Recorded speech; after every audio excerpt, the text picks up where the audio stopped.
It's dark, 24,000 feet on K2 in winter, and there's 10 people now outside with no tents. Oh my God. So a guy pops his head into my tent and he's like, hey man, like we're out here, like we have no tents, like can we come inside? And before I know it, there's 7 people inside of my tent. This is a bad situation. Like people are gonna die out here. I think people are gonna die out here. I'm saying this is a bad deal.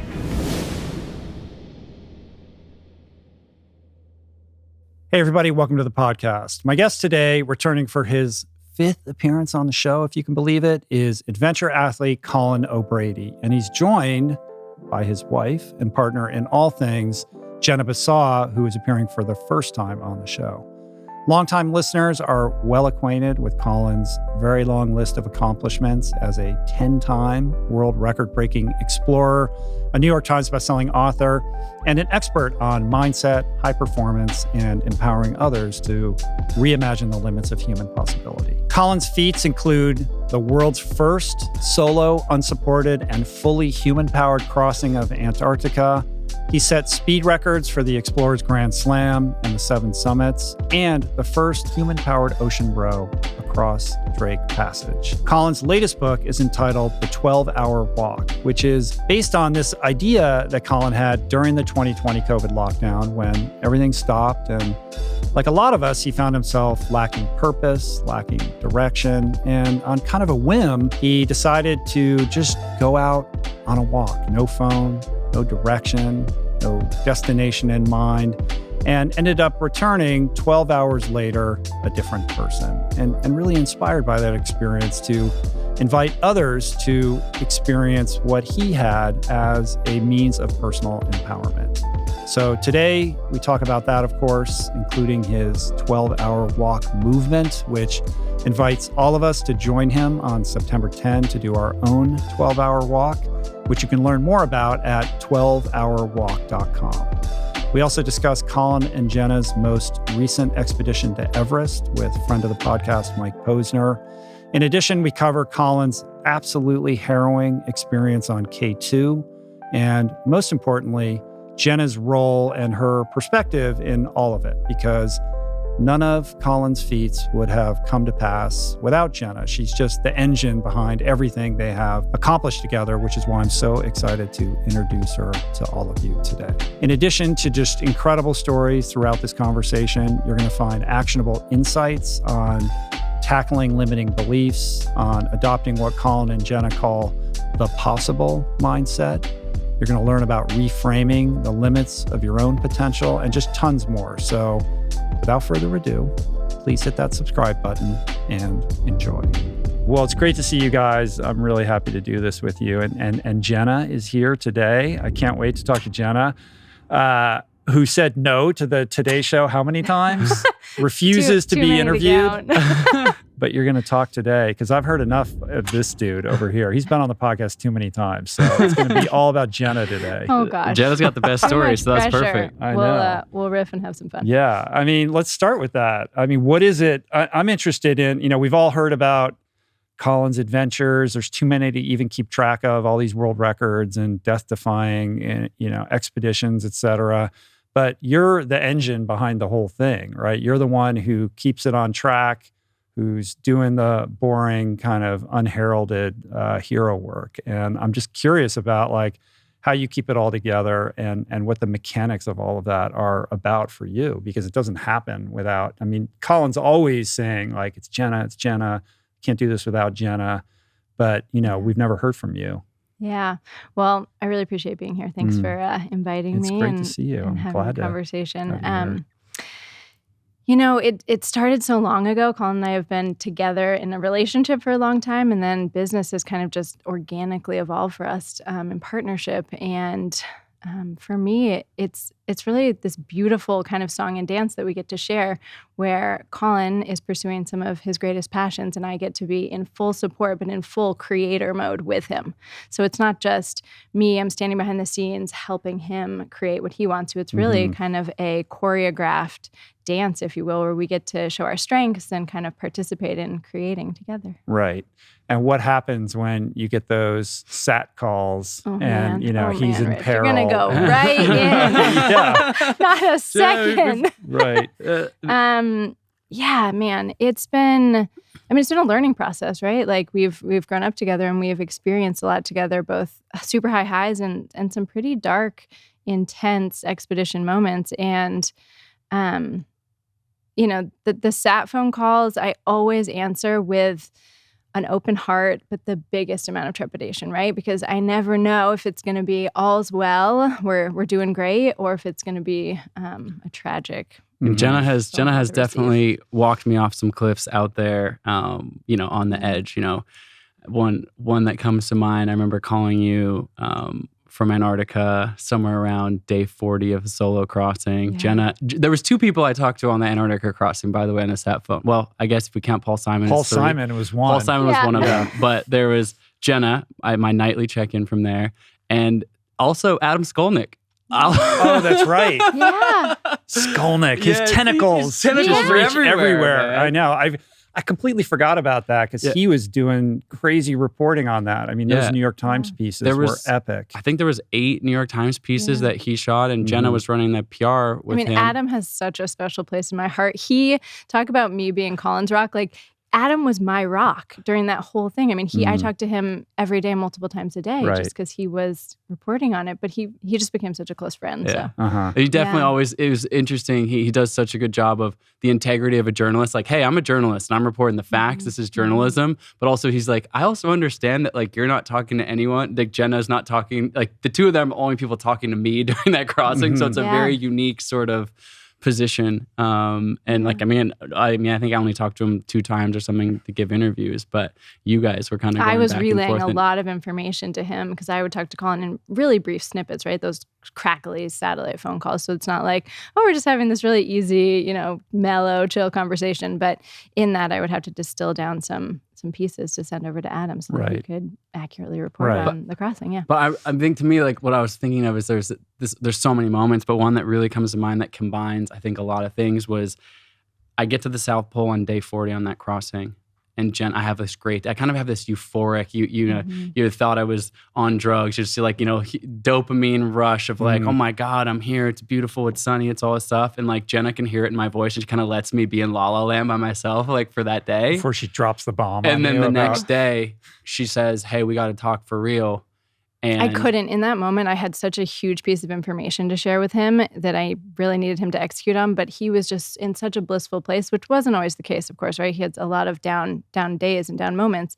And I was just like, I can't drop this on him yet. So let him enjoy it. One day won't crush what I'm about to tell him. So. And I never forget, she's like, so now we need to talk for real. And she's like, you don't have enough. I'm running the spreadsheet. So Jenna's not only dreaming up these projects together, she's building them together. We're in the weeds. That's why I say it's a shame. It's my name on the world records because it is both of ours completely from, origin all the way through execution. Let's be clear. I did not walk across Antarctica.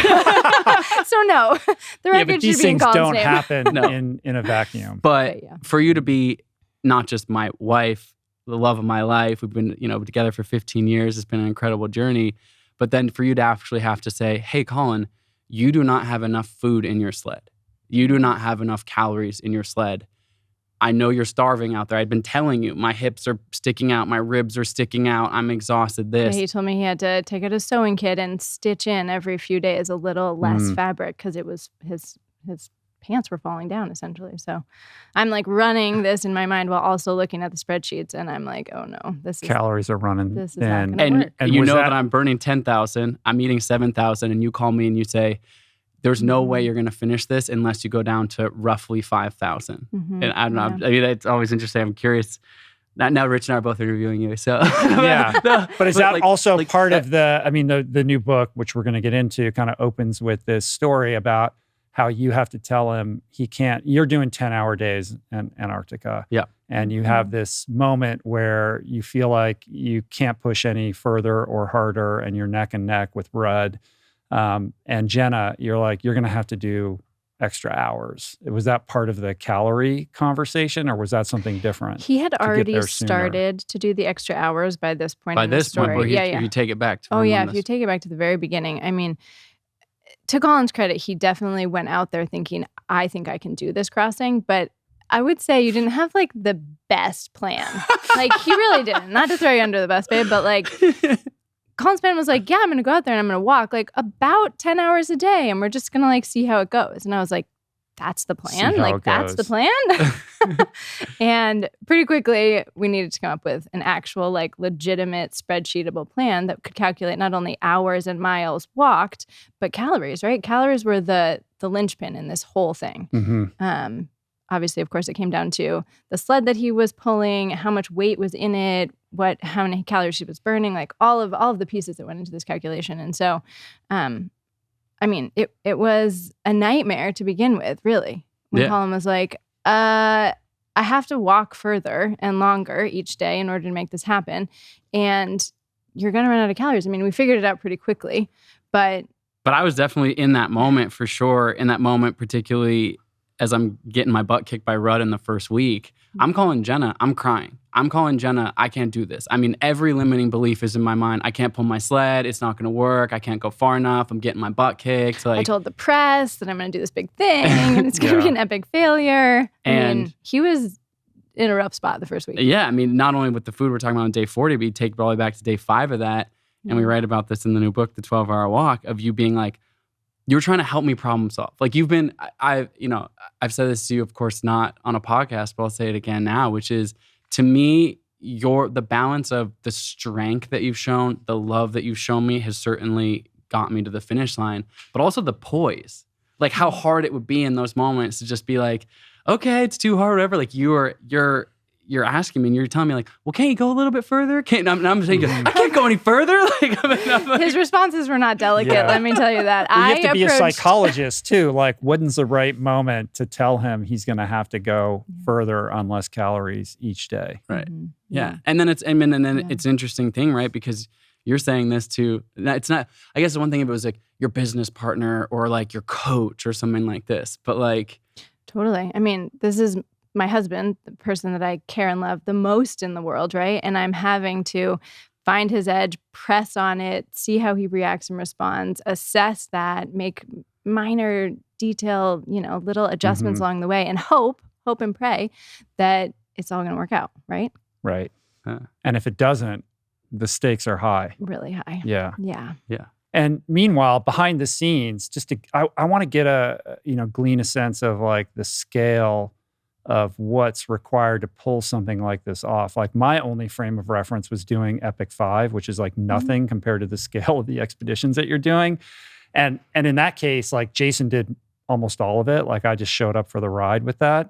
But in this case, it requires a lot of money, an intense it's like making a movie. Like you have pre-production and you got to make these spreadsheets and you got to figure out what's going to be on the sled. It can't be too heavy. It can't be too light. How are we going to make sure there's enough calories? How are we going to make sure that he has backup gear if stuff goes wrong? Because stuff always goes wrong.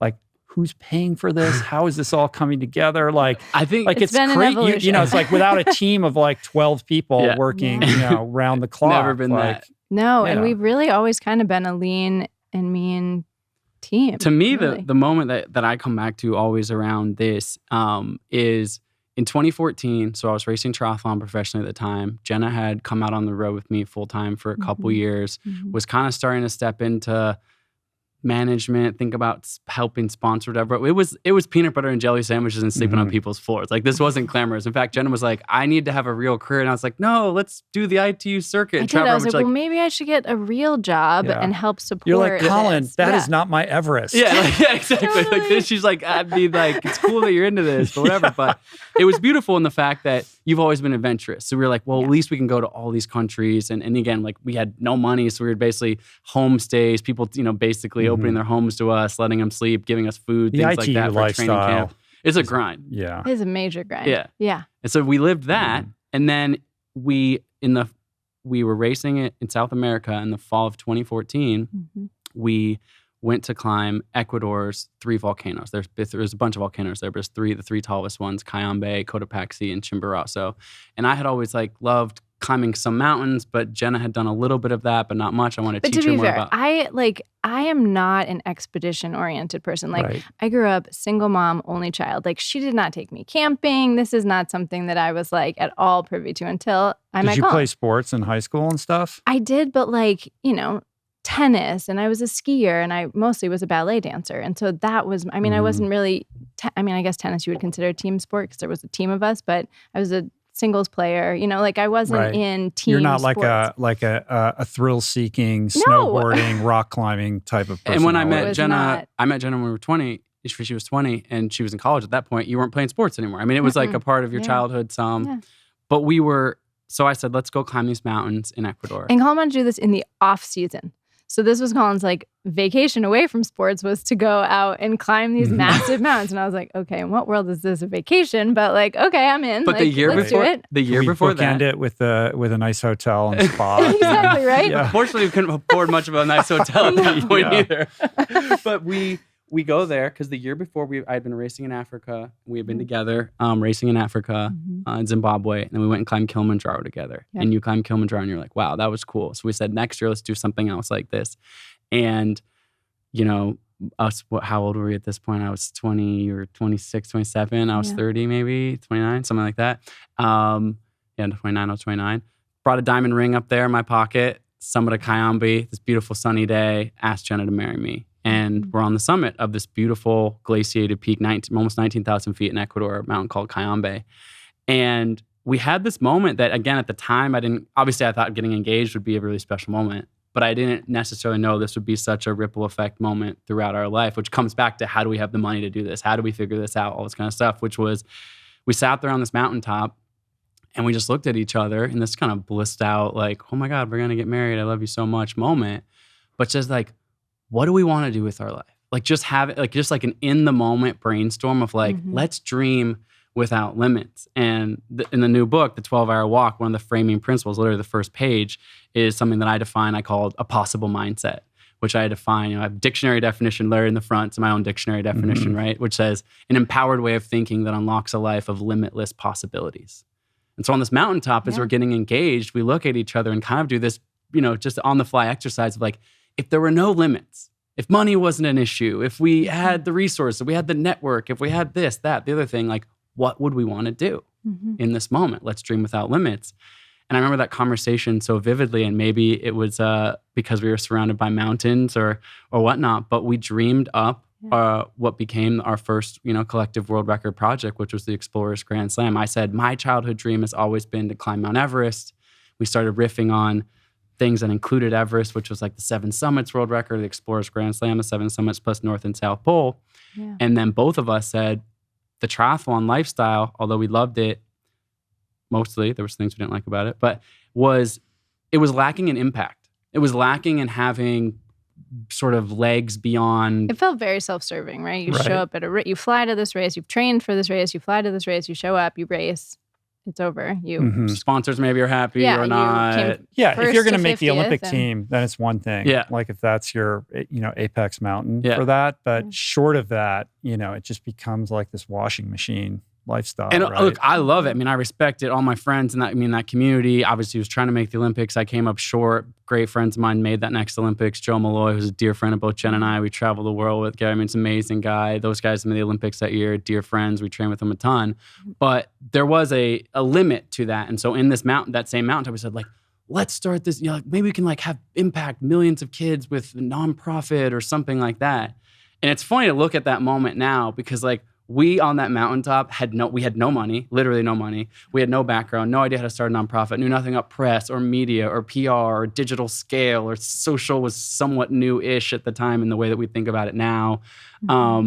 But that possible mindset, that limitless possibilities allowed us in this naive moment of being engaged to dream. Right. Absolutely. All right. But real talk for a second. Are you sure, Jenna, that Colin didn't bully you into this? Because it sounds like this is his dream, right? Where do you, what's your, Love Because it. this isn't bred into your DNA in the way that it is for Colin. Yeah, no, I mean, Everest certainly was not a childhood dream of mine. I mean, literally not even close. I don't think I'd read anything about it other than I knew that it was the tallest mountain in the world. Like that was it.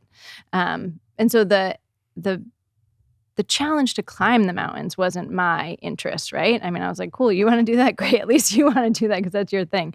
But for me, it really was about the impact, right? We kind of, started batting ideas around like what's important to us. And kids have always been really important to me. I just think they're, the next generation, there really is who's going to take the reins from us as we continue to build this world. And there just seemed like, a great combination of Colin's love of sports and my interest in impact. And how could we do that in a sustainable way that felt like something that had, legs that we could talk about in the world that was interesting. I'll also say that's 100. I love the That's such a good question because it's fair. It's totally fair. But Jenna wasn't like, let's climb these mountains. Yeah. Like that's clearly me driving that. Yeah. But I think that what was interesting during the time when Jenna was observing the triathlon world, the scene, from helping me with sponsors, which was like, by the way, like a free bike helmet here or there, a pair of sunglasses. It wasn't like, glamorous. Yeah, it wasn't. She kept being like, and again, it's funny because now I think of you as such an amazing marketer, such a talented PR person. But at that time, you didn't have that. But you had these instincts. Like you kept looking at you were like, I don't understand why that guy isn't having more impact, or this person's not reaching more people, or that, wow, like we'd be, sitting on the other side of the world with an athlete from Europe. We hear stories from these athletes, and I'd be like, why does no one know that story? Like someone should know that story. That makes you so much more interesting than you can just swim, bike, and run, right? Like, there were beautiful stories of people out there that I was like, oh, this is what people need to know about these people. So you had this and Jenna has one of the strongest intuitions of anyone I've ever met, but you certainly had this. It's so funny looking back now, you've built these very successful media campaigns, billions of media impressions, whatever, through like just your hard work and diligence and figuring it out. You hadn't done any of that at the time, but you're looking at this, you're going, there's something in these stories. There's something in the way to like transmute this into impact. Like you felt that thing in the ether. Yeah, it was, I wouldn't say it was a calling, but it felt very organic for me. Natural. I was like, I get this. I feel this. I can help relay it. Right. Yeah. Right. And that first project was a canvas to paint on and make. So, I mean, we continue to make mistakes, but certainly in the early days of like, so how do you actually get sponsors and raise money? Right. I literally didn't know what the difference between marketing and PR was at that time. Like, I'm like, I don't know what the difference between those two things are. I mean, they go hand in There's hand. a difference? I don't, They go hand in hand. But like, truly, I was like, Google, what is the difference between marketing and PR? And how do we do this? How do we tell this story? How do we reach people and kind of just... And when you're putting these expeditions together, like what is the value proposition for the person that you're trying to get money from, right? Like, is it a brand awareness thing, or is it the impact that they can be involved with? Because like I said earlier, like these things cost a lot of money to put together. You're asking people to like, hey, we need like $X, which is a high dollar item. Yeah. No, I mean, it's a perfect question. So again, not trying to shamelessly plug the new book, but it really does bring it. The book is framed around limiting Tell me beliefs. the title again. The book is called The 12-Hour Walk. Okay. But no, it's framed around, I love it. We have, by the way... Colin knows the difference between marketing and PR at this point. All right, go ahead. Rich and I actually have the same editor. 10-year anniversary of Finding Ultra. Congratulations, by the way, man. That's amazing. Man. And Rick Horgan, shout out to Rick Horgan, who edited my previous book and this book He and did Rich's a wonderful book. job on my book. I love Rick. Rick is quite a guy. The smartest people I've ever met, quite literally. He knows every word.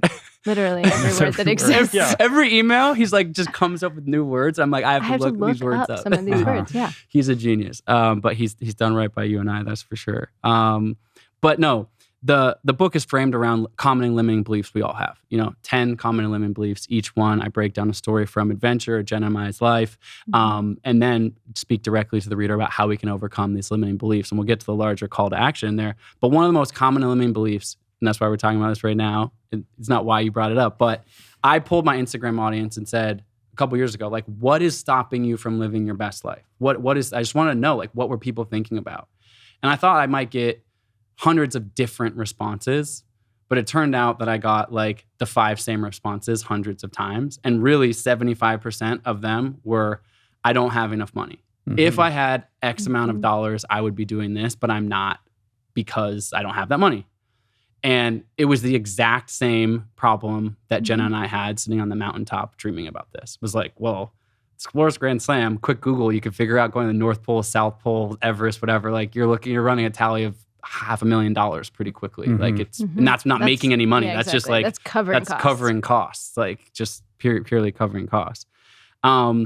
And it would have been super easy to let us stop. I mean, I think that's the moment where like you have a good business idea, right? You're hanging out with your buddy at the bar. Hey, we're going to do an Ironman triathlon. We're going to race a marathon. You're having a beer with your buddy on a Sunday and a Saturday night. And you wake up on Monday morning and you call your buddy and you're like, yeah, like about that idea. Yeah. Like, you know.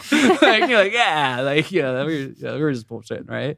And I think easily we could have got home from that trip in Ecuador, the echo of the excitement of being engaged as young people in 2014 would have worn off and been like, okay, but like, so like real jobs, like what's your college degree? You know, what are we going to do?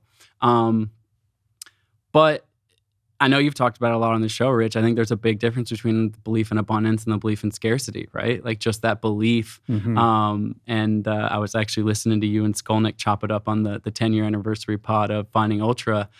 You'll have to say the line, but you said something like, when you're living in your truth, the universe conspires. What's the line for when your heart is true, the universe will conspire to support you. I mean, I think, to kind of drill down to brass tacks on that, what I hear in your story, and I've experienced this myself, is that on some level, you have to believe it's possible, and you don't have to completely buy into that. You can have rational skepticism like, wow, that's going to be really hard. I don't know if I can do that. But what can I do right now? I don't have any money, but I can go do this. And I think the more little kind of steps you take in the direction of that thing that you dream about or aspire to have in your life, there is energy that kind of coalesces around that. And then the next step will be revealed. I think a lot of people just sit around and they want to see how the path is going to unfold all the way to the end or the destination. And it doesn't work that way. Like you have to, with each step, you get a little bit more confidence and you get a little bit more evidence. And, I can't pick Ironman. Like Ironman's expensive. Yeah.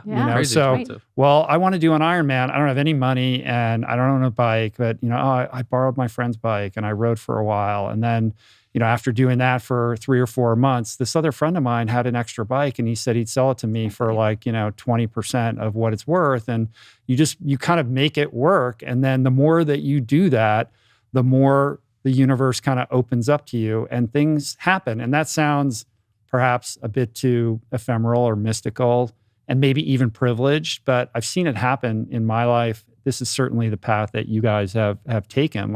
Totally. Things occur when you just keep pushing forward incrementally.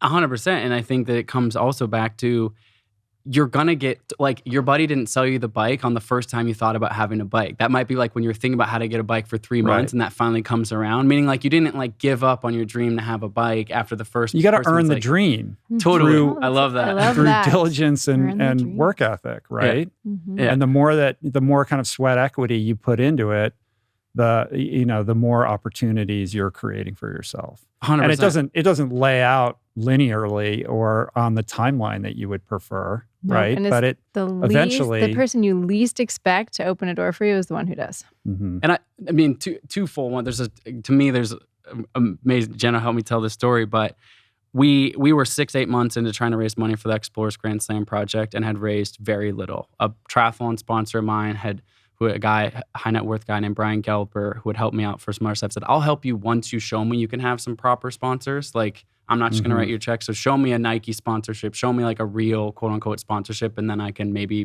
help you guys out. So that was a big thing. Only if we could prove ourselves, basically. Right. But it's like, here's a little shred of hope. Yeah. Like, okay, there's a crack here. Like now I have something to work with. Yeah. But then 6-8 months down the road, we still had raised basically $0. And we finally, by a friend of a friend of a friend had introduced us to someone at Columbia Sportswear who had introduced us up the chain at Columbia Sportswear after 5 people said no. And we actually get a meeting with Tim Boyle, who's the CEO of Columbia Sportswear based in Portland. And they also own Mountain Hardwear and Sorel and a bunch of the other whatever climbing brands. And we're like, oh my God, this is our big shot. Like, this is our big shot. we prep for the meeting. Jen and I are like, we like read his mom's book about the starting of the company. I mean, we do all the things. We like buy their clothes to go to the office in, of course. That we couldn't afford. Yeah. And we walk in and he sits down and he looks at us. The first thing he's kind of like, who are you guys? And you realize like we've been prepping for this meeting and this is like 2 minutes in between something actually important that he's taking. And we're like, oh shoot. And we're ready with this whole, we're thinking he's going to give us the time of day to like do the whole presentation. And we're like, oh, we have this like website with like a video on it and like whatever. And we like play it for him. And you can just see his eyes just kind of like glaze over. And he's like, cool. Like, hey, good luck with that. Like, good job, you guys. Good luck with that. And we're like being ushered out the door. And Jenna is just a complete savage. Like, I was like, well, I was like, this can't be it. Like, this cannot be the end of the road for this. Because, you know, in looking through all the different sponsorship opportunities, I was, you know, when you just can feel something is right, I'm like, this is the one. We cannot let this slip through the cracks. And I just pivoted and said, like, Mr. Boyle, like, Colin here's a local guy from Portland. You haven't even heard his whole story. Give me 5 minutes to tell you what you need to know here. And I just truly from the heart, like I am not one to just like raise my hand and speak up and like, you know, jump into the middle of something.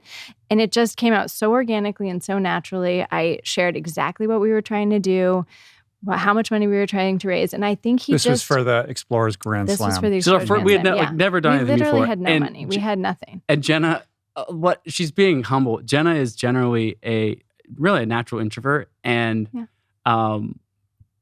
just I don't know. You're not one to just like you, but in that moment to be like, actually, excuse me, Mr. Boyle. Like he was like, what? Like I just thought that's like, who's this girl? This 27-year-old girl sitting in the corner. And she's like, excuse me, Mr. Boyle. Actually, I think there's a little more. It's like to this like, you know, high-powered CEO, and she kind of sits him back down in his chair and just goes in and is like, there's more here. So I think it's a combination of that belief in abundance, which is to even get that meeting. It was like, no, yes, meet a guy at a coffee shop who could introduce you to here, there, and both of us like doing that. But also in the moment, like you're in this moment and you're like, okay, I could just. These inflection points where you know you have to crush it.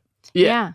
And they're saying, the guy's saying no, he's literally saying no. And Jenna's just like, I was even like, I think both of us really live by this quote, a closed mouth is never fed. And it was like, I hadn't even had the chance to ask for what we wanted before getting shut down. And I was like, oh no, this is the moment where you have to speak up and you have to say, at least if you get a no, you get a no, right? Right. But it was a really beautiful exchange and ultimately led to our like first legitimate like real sponsorship. Right. So what did you say specifically that turned the tide?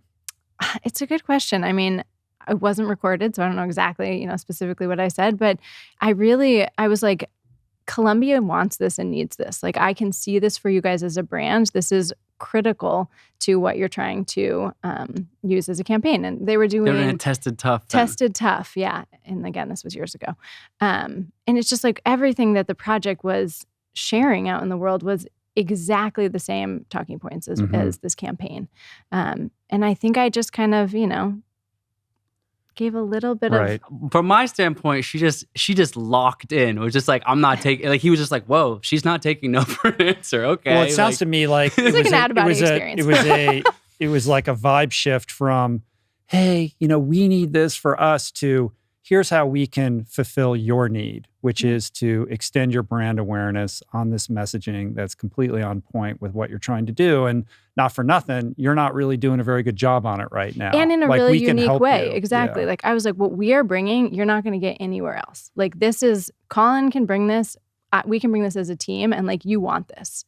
Not in like a, you know, crazy way, but just in a very complete, honest way. And I think he saw that. I think he finally saw the passion and was willing to take a risk on us. And I mean, that was a huge turning point, but it certainly was not, it wasn't going to pay for the balance of what we were doing. It was just to be like, oh, a domino had fallen, like, whoa, Columbia Sporting Project, that allowed us sort of the ability to kind of go out in the world. But then we were still a lot of dollars short, you know, of raising money for this first project.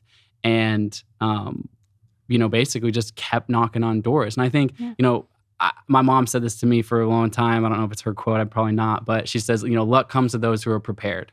And, you know, getting our first project off the ground was the two of us waking up every single day with our mind flooded with doubt, right? Like our mind flooded with all these doubts, like, oh, this isn't going to work, this isn't going to this, but then getting up and doing it. I mean, I'd be curious for you, like we're talking about, being on Kauai, starting the podcast, like there must have been all sorts of moments, like when you're like, I'm doing this podcast, a pod what? How do I even download that? Like it's that same moment, right? Like what was that for you? Like when you're like getting your thing like going? Well, the difference is like it was just a fun creative thing. Like I didn't do it because I was driving towards some vision of what it could be. It just felt like a cool creative outlet that I enjoyed, and it organically built from that. And then at some point when it kind of kicked in and I was like, oh, people are really digging this. Like how can I turn this into something more than what it is currently? And that's been a journey of just gradual iteration. Like there was no big, crazy spike or viral moment. It's just like showing up for it every single day, just like you're training for a race, like putting in the hours and the miles.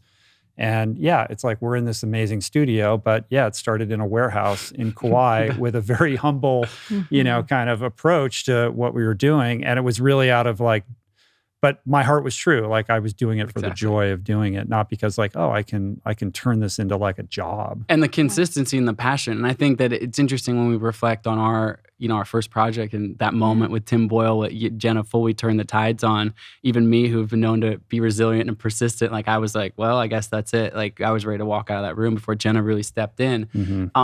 But same for us. Like that first project was born from, can we just do this? Can we like break even and just have the honor of being able to attempt this? Not like, can we do this and turn it into a books and speaking and this? And it was like, literally, can we do this and have this nonprofit that like helps some people? Like just from that pure place of the why. And I think that I talk about it in the 12-hour walk when I talk about the money chapter, which is obviously something that's big topic for everyone, myself included, was like, we had this why of wanting to do this. And there was a financial requirement for doing it. But the persistence, the passion wasn't like, oh, so let's raise this money so we can quote unquote get rich or have like a nicer car or a nicer thing. It was like, we just want to do this to have the impact, the passion, the perseverance, the adventure, the curiosity of doing said thing. And I think in that moment, in that, that Tim Boyle moment, and certainly there's so many other inflection points in our life, where things have gone wrong and we've rewrited it, whatever. But that passion, that desire, like the love of the game, like I just like wanting to do this, our heart being true, the way you said it, Rich, in your book, I think it's part and parcel of that. Yeah, I think there's this misplaced idea, that people want to be like, they see you on stage at some TED event or whatever, and they're like, I want to be a public speaker. And they chase that. But what they're missing is you have to go out and do the thing that lights you up to be, unique and interesting. You have to go live a certain type of life so that when you get on a stage, you have actually something to say that has resonance. Totally. So it's a little bit backwards, I think. Prophets walk among us. As a writer and podcaster for nearly 10 years, I've become more convinced than ever that our world is populated by scores of beautiful and brilliant people who have amazing stories to share. Those that we don't know, who can teach us something new and leave us all the better for the experience of their sharing. And so I've dedicated my career to tracking down the most compelling prophets on the planet, going deep with each of them on my podcast to elucidate the best of what they have to offer and to sharing the insights gleaned for the benefit of all. But the podcast is not the only medium by which to share their stories, which is why I'm proud to announce the release of my new book, Voicing Change Volume 2. More than mere words on paper, Voicing Change is a physical manifestation of the magic, inspiration, and timeless wisdom that transpires each week on the Rich Roll podcast. The first edition of Voicing Change was a beautifully rendered book worthy of display on any coffee table. And Volume 2 follows in that tradition by showcasing even more of my favorite conversations in an elegant publication replete with interview excerpts, essays, and stunning photography, making for an exquisite companion to the first volume or a satisfying standalone work. Picking up this book allows you to revisit the wisdom of your favorite everyday prophets and physically interact with the life-changing ideas contained within. Voicing Change Volume 2, available now while supplies last for a limited time. Order your copy today only at richroll.com. So you go on and you do all of the, I mean, you've been, how many times have you been on the show? Like 4 times or something like that. We've gone through like, like all of the nitty gritty of like the expeditions, well, you reached out to me. You're like, hey, I want to come back on that. I was like, bro, you've been on so many times. Okay, I got you. You got a book. Like, what else are we going to talk about? Wait till you hear the full concept, though. It's like Jenna's got to come. So we don't need to, like, anybody who's enjoying this can go back and there's plenty of conversations, around the Antarctica expedition, the 7 summits, et cetera. And I encourage everybody to go check those out. We'll put links in the show notes.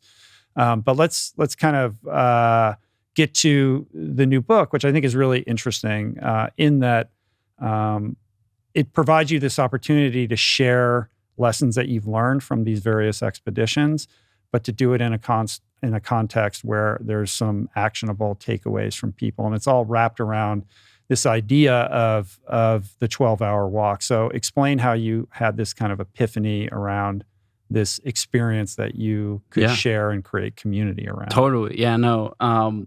It is really exciting for me, and we'll get into what the details of it are, but it's fun to now have written this book and have it be coming out. That's really, at its core, a call to action for people to get involved, not to observe me doing an expedition or something like that, which I think, I love. Don't get me wrong, I love documentaries about other people doing stuff. They light me up. But this is a direct, me speaking to the reader, essentially, throughout the entirety of this book, and the call to action around taking your own 12-hour walk. But the origin story for me was during COVID. So I think the last time I was on the pod, I have a picture of you and I on March 8th, 2020. And I'm at your house, and we've done kind of a 2-part follow-up to after the Drake Passage and all that. We did, did 2-part episode. And March 8th, 2020. It's crazy. Right. Like, I'm at your house. So the lockdown date was like, when did the NBA call it off? The 11th? 11th. The 11th. So 3 days later. Yeah. I have this crazy. vivid memory of standing with you. The microphones are off. We're saying goodbye and giving you a hug. And you said to me, Colin, Julie and I got this trip planned to Italy in May. Like, because Italy was, first hit, right? Do you think that's going to, what's your take on, if you think that's going to happen? And I was Italy. like, I remember giving you a hug and being like, bro, May, it's March 8th, man. Like, by May, the world's going to be completely fine. Yeah. It was just such an interesting, 3 days later. It was so weird how it went from there's this thing kind of going around. But I just remember when it was 2 things that happened. The NBA called off their games, and I was like, holy shit. And then Tom Hanks tested positive in Australia. And I was like, everybody come home. Yes.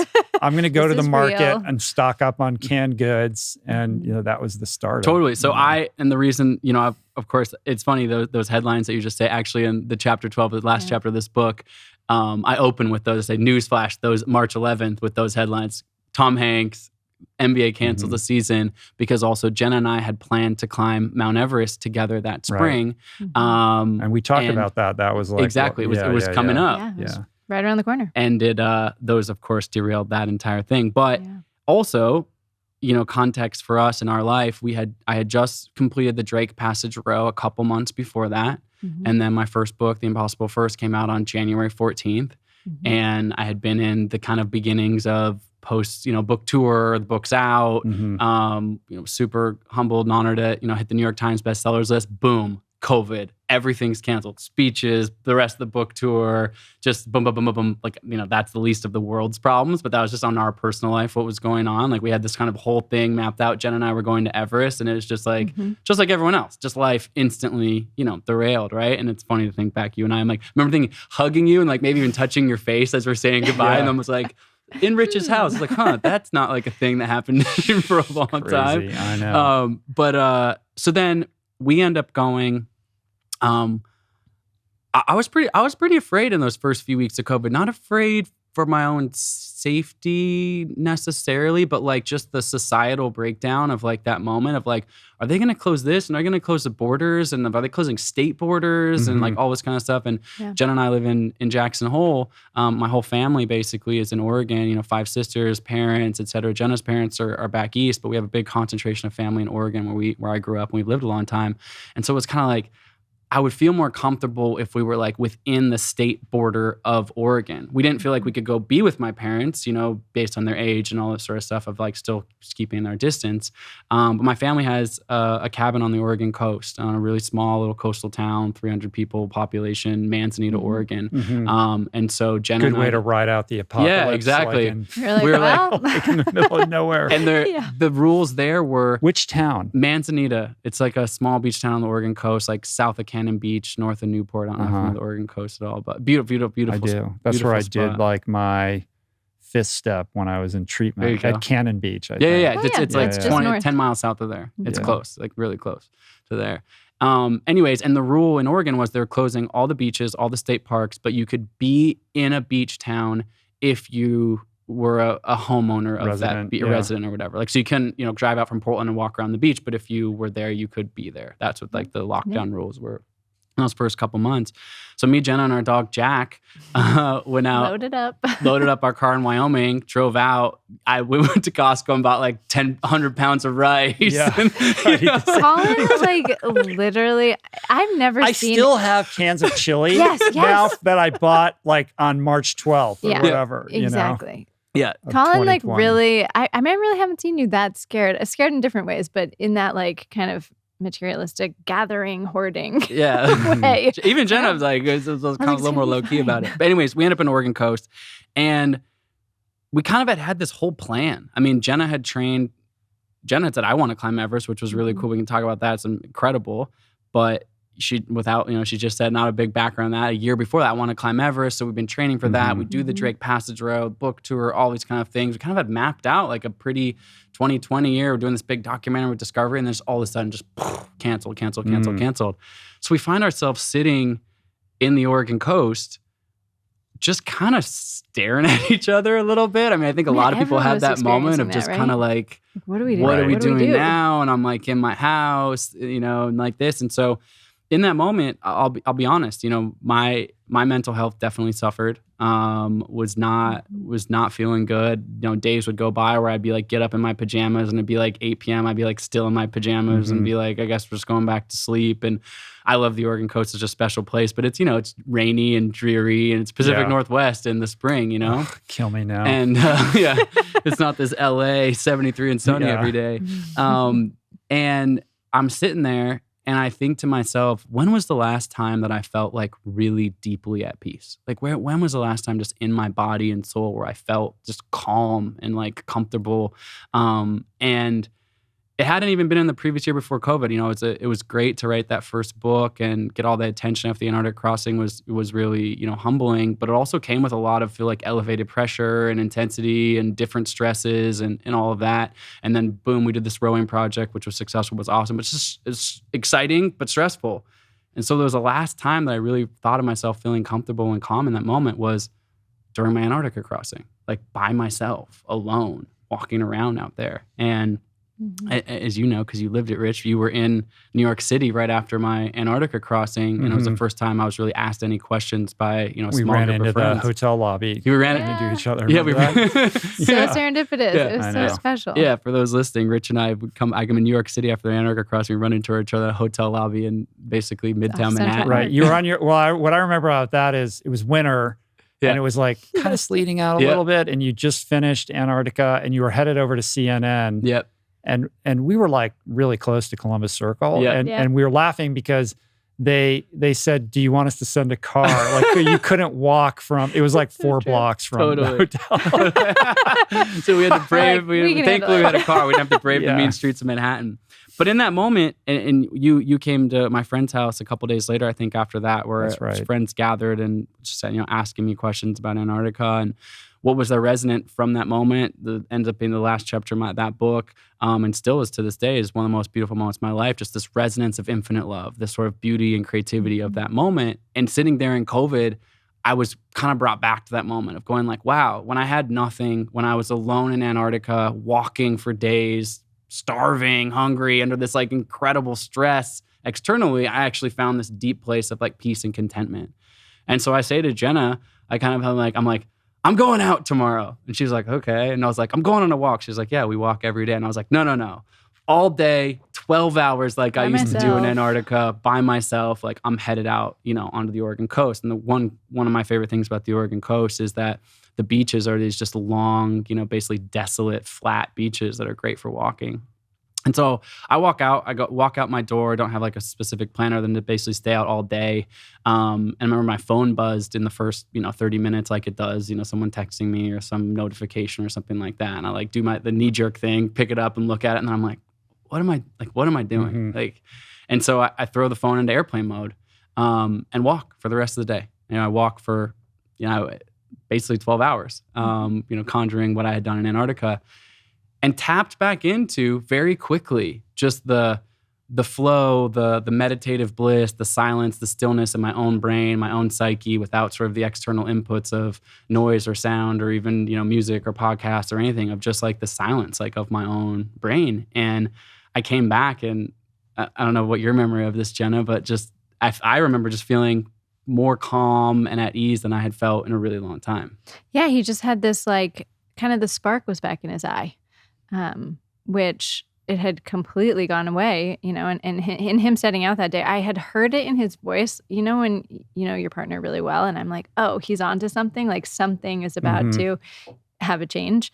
And him coming back in and walking back through the door that day, he was changed. He was just different. He was more calm, more fulfilled. You just felt like happy again. Yeah. And I think, in that moment, in that COVID moment, a couple months in the pandemic, when everyone's, just me and billions of other people on the planet just trying to figure out what the heck's going on, the isolation, something that I thought I was really familiar with, but it was weird to be isolated in the context of modern society, I guess. Yeah. It is that weird thing of like, I got this. Like, I know how to be alone. Yeah. Like, I'm the guy who walked across Antarctica alone. Like, what do I have to worry about? And then 4 months later, you're like, yeah, this isn't so good. No. And so what came from that, that was the initial spark, but ultimately it was kind of like, wow, I've done several 10-day silent Vipassana meditations. I've walked across Antarctica by myself, completely alone. I've done these things that are pretty intense out there, solo adventures.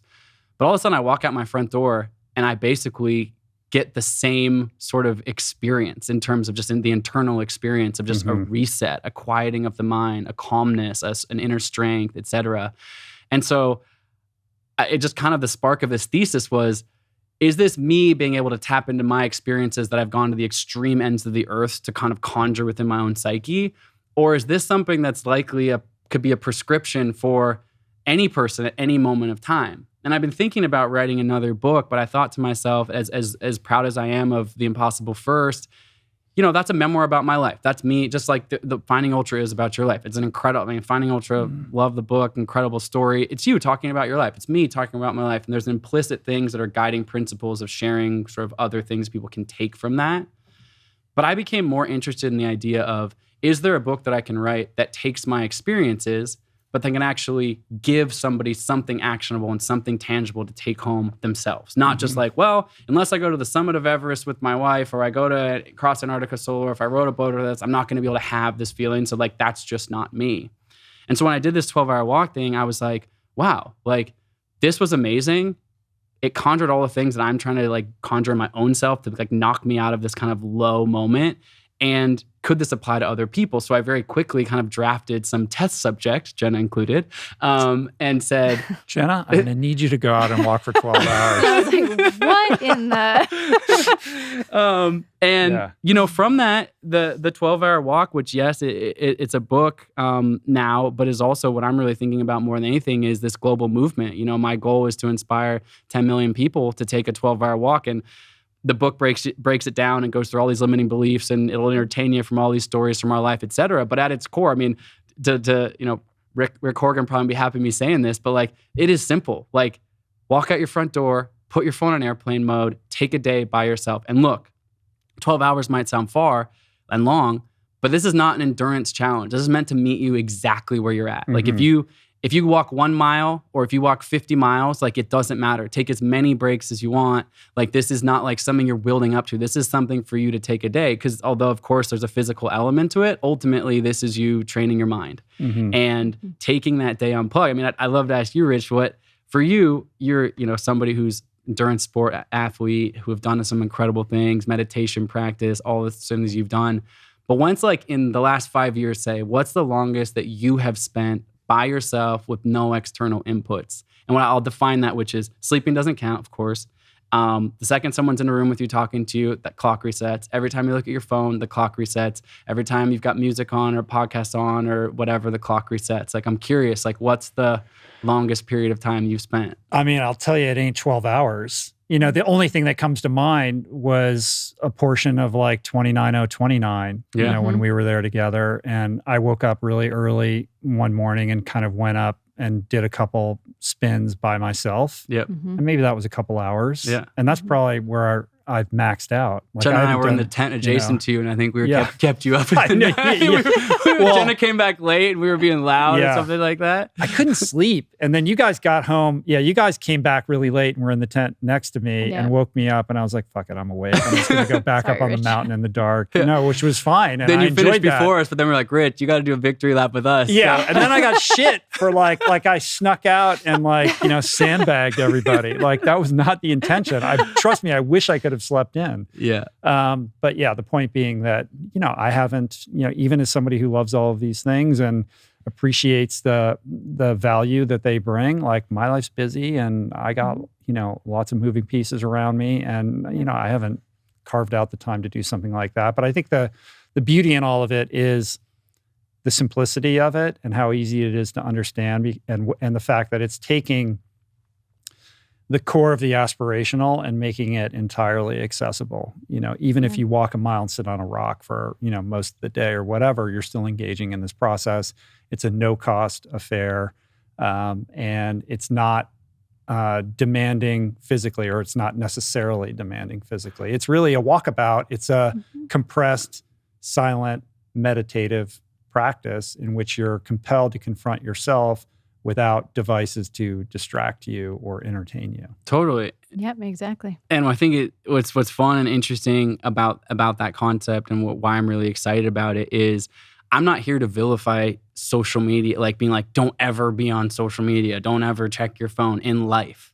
I'm just saying like, hey, for this day, take a day, take one day. I mean, the subtitle of the book is Invest One Day, Conquer Your Mind, Unlock Your Best Life. I think we can I know if you're feeling stuck, if you're feeling depressed, if you're having a tough time, if you're not feeling even stuck or depressed, but you're just like want to reset or you're pondering a career change or a shift or anything's going on in your mind, like it is so easy in the middle of our day-to-day with all of our responsibilities to not take the time to kind of look inward. And one of the chapters in this book that I'm really passionate about is around intuition. And that's through the frame of my K2 expedition, which we haven't spoken about on the pod. We'll talk about at some point. But is kind of, I say, when like the answer. Like it's amazing how we actually, in a lot of the big decisions in our life, know the answer. But we don't give ourselves the time to reflect on this to-do list or this pros and cons or whatever. But 12-hour walk opens the possibility for that as well. And so, to me, what's so fun about this is I love being the athlete in the arena. Again, like I said, proud of those things. But this is saying like, my next Mount Everest is for everyone listening, for everyone to be a part of this, to be involved in this. You can do the 12-hour walk any single day. We've actually created an app, funny enough, for this thing that basically puts your phone in airplane mode and counts down, but also keeps maps open so you don't get lost, which is helpful. But also on September 10th, we have a larger sort of call to action, right? Which is you're going to go out and do it. And everybody's going to do it. Everyone's going to do it on that individually, day. but together. Yeah. So Goggins has the 4x48. There you go. And you got the 12x1. Yeah, the 12x1. I like it. So Rich, what are you doing on September 10th? I know. Yeah. September 10th. I actually already put it on my calendar. Amazing. So I already have it blocked off to do it. There's a possibility I might be out of town doing something, but I'm not sure, in which case I'll do it, beforehand. Amazing. But I already made a point of making sure it's there. I love it. I think is cool. One of the things that, I love it, and I'm really curious to hear your feedback on it. The people that we've had, test doing this, it's been amazing. People, all different ages, all the way up to people in late 70s have done this, to friends of ours, contemporary friends of ours, younger, people who have never done anything, never done a 5K, never a 10K, not like non-athletes, like really a wide cross-section of people. And the initial feedback's been amazing, people crying, people having these breakthroughs. But one of the things I found the most interesting about committing to do it, like if you're listening to this and you're thinking like, am I going to do that? Am I not going to do that? Is the limiting beliefs that pop up in your mind when thinking about doing this. Like literally, like you haven't even done it yet, but like you're listening to this, you're driving your car right now, you're listening to this podcast and you're like, yeah, but like I'm a busy guy and like, where am I going to find the time? Right? Or I hate being uncomfortable. I just don't like being uncomfortable. If I'm on my feet that long, that's just not going to feel that good. Your listeners, I think, are more like kind of step outside their comfort zone folks, but that's a pretty common experience. People just kind of wanting to not, push a little bit.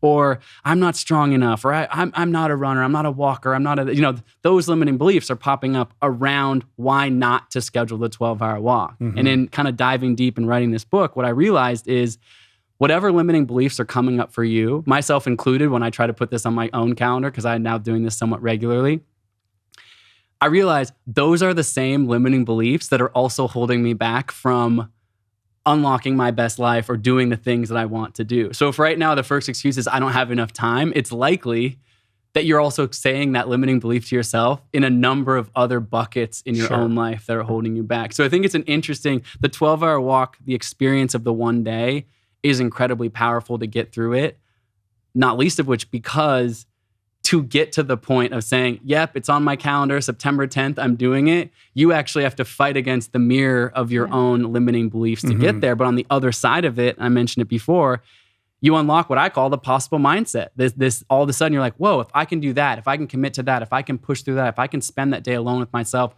what else can I do? What else can I unlock? What other limiting beliefs can I shed and get past? And so for that reason, I think it's really valuable as well, not just even the 12 hours, but the experience of getting to the start line, so to speak, as you well know. The difference being between something like this and a marathon, like if you are going to do a marathon, you got to register, you pay the fee, maybe you got to fly to the city, you got to book the hotels. And so there's that external kind of pressure, like, well, I spent all this money, like I have to see this through. But with this, it's like, I can just back out of this. Like no one's going to give a shit,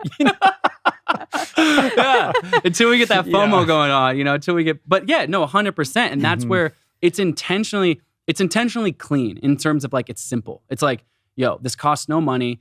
People immediately go to, well, when I'm on vacation and I'm in this beautiful place and I this, whatever. And like, if you want to wait to that, fine. Well, but that's like a mood follows action thing. Totally. Like you're waiting for the world to, create the perfect circumstance as opposed to just saying, well, tomorrow's as good as any other day because I don't have to go to work. So I'm just going to do it. And I actually have found with the people that we've tested doing it, people walking out their front door actually have, in a lot of ways, an even more profound experience. Allie Rogers, who I know you and I have both done a lot of work with over the years, so she'd create a bunch of amazing video edits. So inside of this book, there's a bunch of QR codes that you can scan and kind of brings you into these videos. Right. Each chapter is sort of a prescriptive.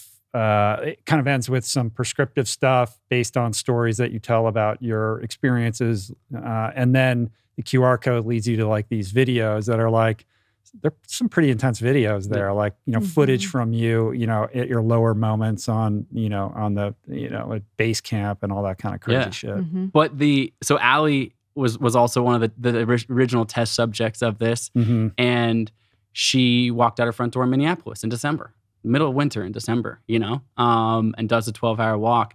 And it was awesome to hear her reflections. I don't think she would mind me sharing this here, but of her being like, oh, I walked past that house of my old friend from when I was 10 and realized, this memory came up, or this memory from childhood, or kind of an old grievance with a certain thing, like the echoes that you have in and around your hometown or your front door, your local community. It's interesting, both on a positive and negative, but it's a very grounding part of your life, particularly when you have the stillness of your own mind. When I was walking across Antarctica, memories would come back to me and they'd replay in these visceral details.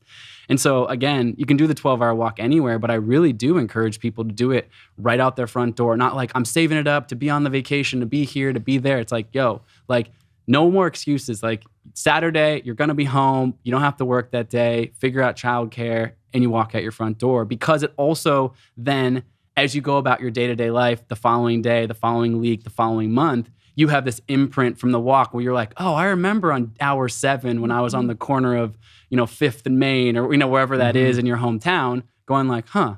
And it can bring you back to that place of feeling empowered and strong, which I think is a really cool byproduct of doing it out your front door as well. Yeah. So Jenna, what was your experience of doing the walk? Yeah, so Colin comes up with this idea, and I'm test subject number 1. We were spending time in Moab at the time. So after the Oregon coast. After the Oregon coast. So November 2020 is when I took my first 12-hour walk. And just like Colin said, it took me weeks to come up with the right day to schedule it, because I was like, I don't have time on this day, and this is too distracting. Oh, but my ankle kind of hurts. Like, should I let that heal a little bit? And finally, you were just like, Jenna, that's not the point. The point is, put the day on the calendar, commit to it, and walk out the front door. And I was like, okay. I can't remember the exact date, but it was November something, 2020. And I had been staring at this ridge line that was kind of outside of the house. And I was like, you know what? I'm just gonna wander up that road and see where I go. And I spent literally 6 hours walking up this meandering ridgeline and just so in awe of the beauty that was surrounding me. I don't know if you've been to Moab before, but it's a pretty stunning place with the red rocks. And for me, it was a complete sense of clarity, actually around family. That's just kind of what kept coming up and resonating for me. And, we're looking forward to becoming parents at some point soon and taking on that next big adventure, which I know you're very familiar with. Yeah, cool. But even more so, my parents, they're aging. My dad turned 85 this year, and my mom will be 78 in a few months. She probably wouldn't want me to say that, but and I'm sure she's listening. Oh yeah, she listens to everything we do, so she will be, Rich. And I just really had this kind of clear, centered understanding of, I don't have that much more time left with them. And I think as a result of that, I came home with just this deep resonance of, I need to spend more time with my family.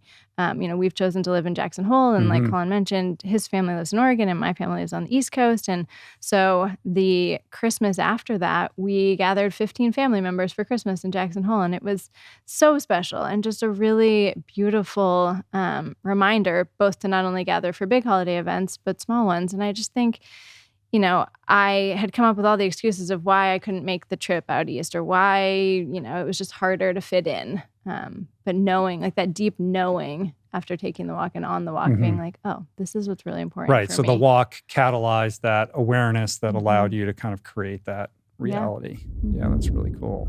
Sorry to interrupt the flow. We'll be right back with more awesome, but I want to snag a moment to talk to you about the importance of nutrition. The thing is, most people I know actually already know how to eat better and aspire to incorporate more whole plants, more fruits, vegetables, seeds, beans, and legumes into their daily routine. Sadly, however, without the kitchen tools and support, very few end up sticking with it. So, because adopting a plant-based diet transformed my life so profoundly, and because I want everybody to experience some version of what I've experienced, we decided to tackle and solve this very common problem. The solution we've devised, I'm proud to say, is the Plant Power Meal Planner, our affordable, all-in-one digital platform that sets you up for nutrition excellence by providing access to thousands of highly customizable, super delicious, and easy to prepare plant-based recipes. Everything integrates with automatic grocery delivery, and you get access to our amazing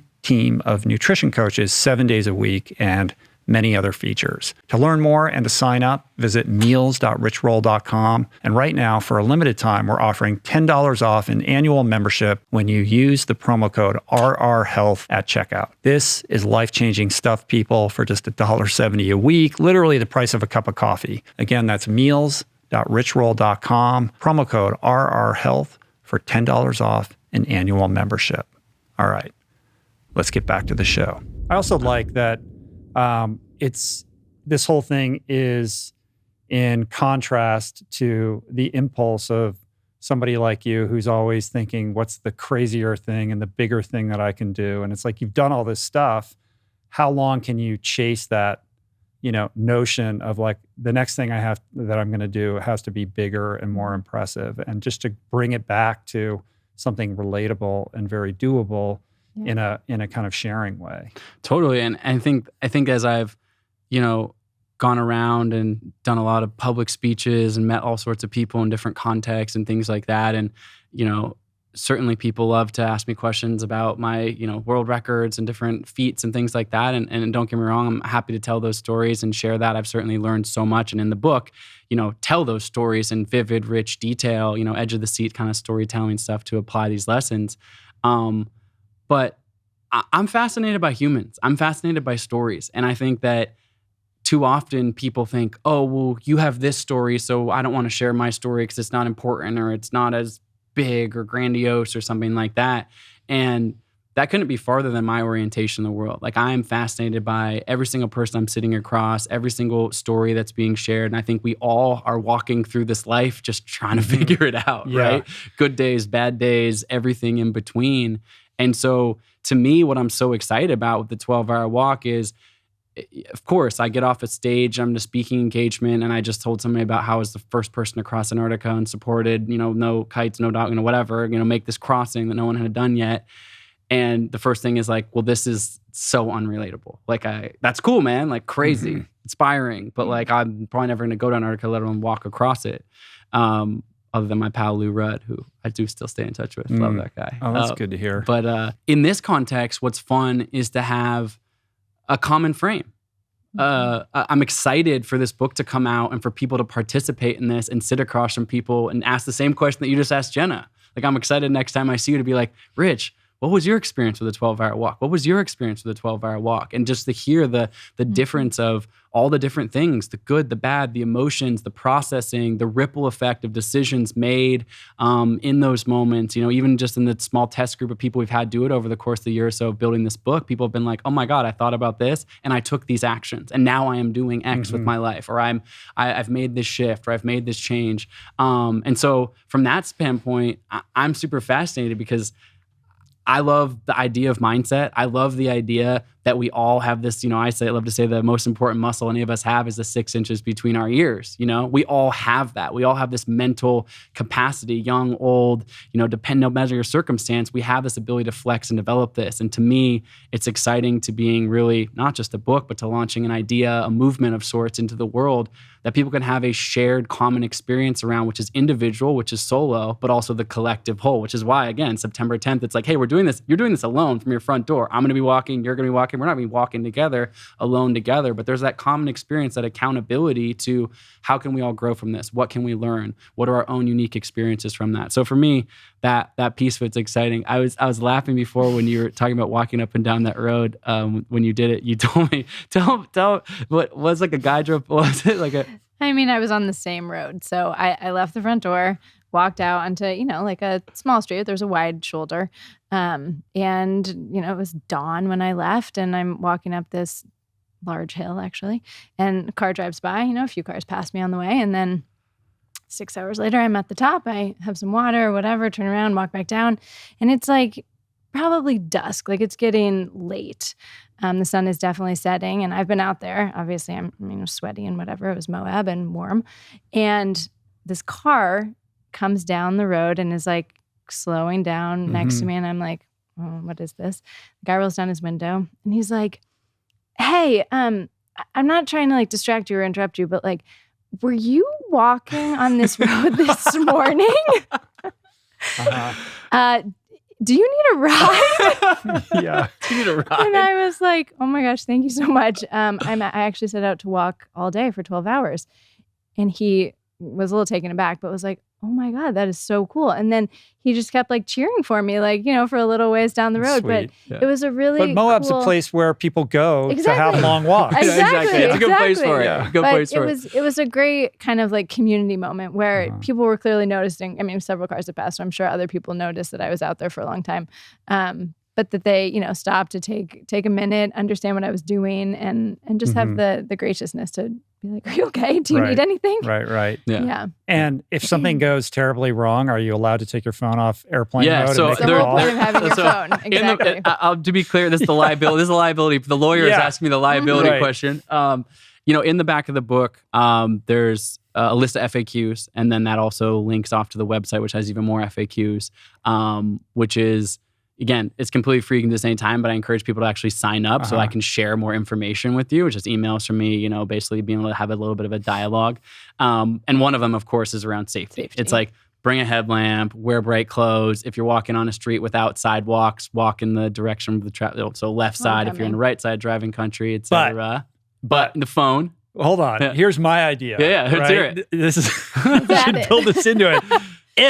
I don't care what happens, but if you have to take your phone off airplane mode, the clock goes back to minute 1. That's right. Yeah, I got to reset. Keep going. It reset.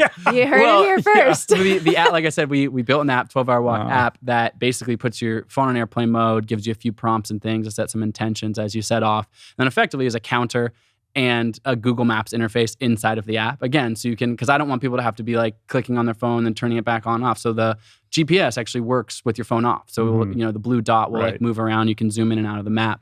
So we've solved that problem for you guys. So there's really no excuses. But I don't know what I should plug into my app and tell the dev guy to say if the airplane mode gets triggered off and there's a phone call made, it immediately shuts the app down. It's like like your whole phone. It's like retry. Do not pass go. You have not succeeded today. But my mom did the walk. She kept her phone in airplane mode the entire time, but she did from her front door. She lives in Hood River, Oregon. And she did a point to point though. So she said, I want to walk in one direction to see just mentally where I would it's end better up. to do it that way. Yeah. Because then you can't turn around. Right. I will say my Or turnaround, I loops. was like, oh man. Yeah.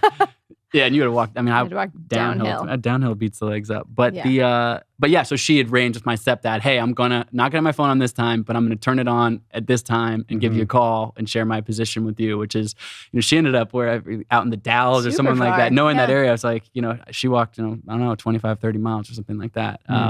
But that's kind of a fun thing for her. She loved the walk in so many ways, and she also lives, in this semi-rural part of Oregon. And she's like, she'd drive into the Costco, which is the next town over in Hood River, in the Dalles. And she's like, oh, this is the 30-minute drive in my car, but like I walked here and beyond this. Like she's like very like, proud of that in her early 60s. It's like, heck yeah, you did. Like that's super cool. So people interpret it a lot of different ways, but the single direction is definitely something that I think people will do as well. And I say that in the book. I say, look, you don't have to plan your route ahead of time. Just like life, you choose a destination, but like put on the walking shoes, step out your front door. So the book opens, the introduction of the book is this story that feels like it's right out of an episode of Billions, and so I'm interested in, maybe you could tell that story and why you chose that anecdote to contextualize this narrative. Yeah. So again, early 2020, right before the pandemic, kind of in that era of the book tour of The Impossible First, speaking engagements, things like that, coming back from the row. I was invited to give a speech to a bunch of Wall Street bankers. And they had invited me, I think the audience was 500 people or something like that. But the night before, they said, hey, we'd love to have you over to this dinner, just kind of like a smaller, more intimate group to kind of meet you in a small context. There's only going to be, 8 people there or something like that. And I was like, great. And so I'm in Manhattan, New York City. I've gotten to know Manhattan over the years, but I was, public school kid from Portland, Oregon, raised in a, lower middle class part of the city. New York's always been kind of like big, bright lights, big, big pumping fast city for me. And I've always, I don't know if you have this experience, you're more of you grew up on the East Coast, but like doorman, like being like having like a doorman is like always like kind of like, I don't know, it feels like having like a chaperone or like somebody like an overlord or something like that, even though I know it's like a nice fancy thing to have in New York. But it's actually funny enough, wearing the exact same thing that I'm wearing right now, which is a very common outfit for me. Black t-shirt, low top Jordans. I walk through into this, lobby of this very, very fancy Upper East Side apartment. And I get this look from the doorman, excuse me, sir, like, where are you going? What, why are you coming in here? Like, whatever. And I was like, oh, like, I'm invited to this thing. And the guy, should never forget, the doorman's like, looks at me and he was like, no, you're not. Like, just like, and he says to me, I'll never forget, he says to me, if you're with catering, you need to take the service elevator. He's just like super, just like straight to the heart, like, you don't belong here. And I was kind of like, oh, I think I'm in the right place. It's this apartment, the name, whatever. Realize I'm in the right place, and he sends me up, and I'm in this, fancy elevator. And I've only seen this a handful of times, but it's one of those fancy elevators that like actually goes directly into the penthouse, and then you open into, it's not like a lobby or like a floor. It's like the elevator goes like into the foyer of this person's like insane New York City apartment. And that was the case. So doors open, boom, I'm in this penthouse apartment, and there's, a group of guys, and they're all, 65, I just guess, mid 60s to later in life. And, we sit down for dinner, and, these guys are suited and booted, custom tailored suits, the Patek Philippe Rolex watch, lots of big watches. Yeah, big watches and the whole deal. And I'm sitting here t-shirt and jeans and, low top Jordans, just being myself really. And we have a dinner. The host was super generous, introduces me. Everyone kind of introduces themselves. And, these guys are all, I'm speaking of 500 Wall Street guys who are all, doing great, I guess, in the Wall Street scene. But these are the fund managers or the CEO of this or that or the other thing. And we have a conversation, start talking about different expeditions I share with them, certain, stories of Antarctica, and, they're curious about Everest, have you seen dead bodies on Everest, this kind of stuff. And, something that I've been asking people for years now, starting with school kids, and I've asked it to thousands and thousands of people now, is I stop the room at one point and I say, oh, you guys have been asking me all these questions. It's great conversation, but like, I want to know more about you guys. Like, what's your Everest? Like, what did you dream about when you were a kid? Was it this? Like, was it being right where you are? You guys have obviously been wildly successful. Like, what is your Everest? And I expected there to be sort of this like raucous response of like, oh yeah, like I set out to buy this or, own this or do this, all these things. And you guys were clearly like the quote unquote American dream of the pinnacle of success. And there was sort of just this awkward, like, kind of like they're all kind of looking at each other and like no one says anything. And it was just like it was a noticeable moment of just kind of like, like, I get it. Like, I ask little kids this question and I get kids raising their hands. I want to be the first person, my Everest to be the first person in my family to graduate from college, or my Mount Everest is make sure the snow leopards are off the endangered species list. Of course, I don't, expect that from a group of 65, 70-year-old, really successful bankers, but I did expect sort of some passion around, what their Everest was in their lives. Anyway, so after this sort of awkward moment, the conversation kind of continues on and we finish up the dinner. And I'm getting ready to go and getting ready to get back in this this elevator and go home for the night and go to give the speech the next day. And this guy was the oldest gentleman at the table. If I had to guess, maybe 75, something like that. Walks over to me and I'm about to get in the elevator and he kind of grabs me by the shoulder and he says, "Hey, Colin, can I speak to you privately for a second?" And she kind of pulls me away from the rest of the group. Super sincere, soft-spoken guy. Just like the rest of them, obviously very successful in his career. And he kind of pulls me aside and he says, like, you asked us an important question there. And I'm embarrassed to say that, like, none of us really gave you an answer, myself included. And he's like, ever since you asked that, and I had asked it maybe, an hour before that, before dessert or whatever in this conversation, like, he's like, I just been sitting here thinking about this. And like, I don't know if I have an answer. And he was kind of stumbling over his words, but in essence, he says to me, like, I've made more money than you could possibly imagine in my life. But he paints this picture of me, he goes, but I used to go to this summer camp I think it was the Catskills. And I used to sit on this rowboat at summer camp when I was, in my early adolescence. And he goes, there's not a day that goes by where my mind doesn't drift back to this moment on this boat at summer camp, the simplicity of these days. And he kind of leaves it hanging there.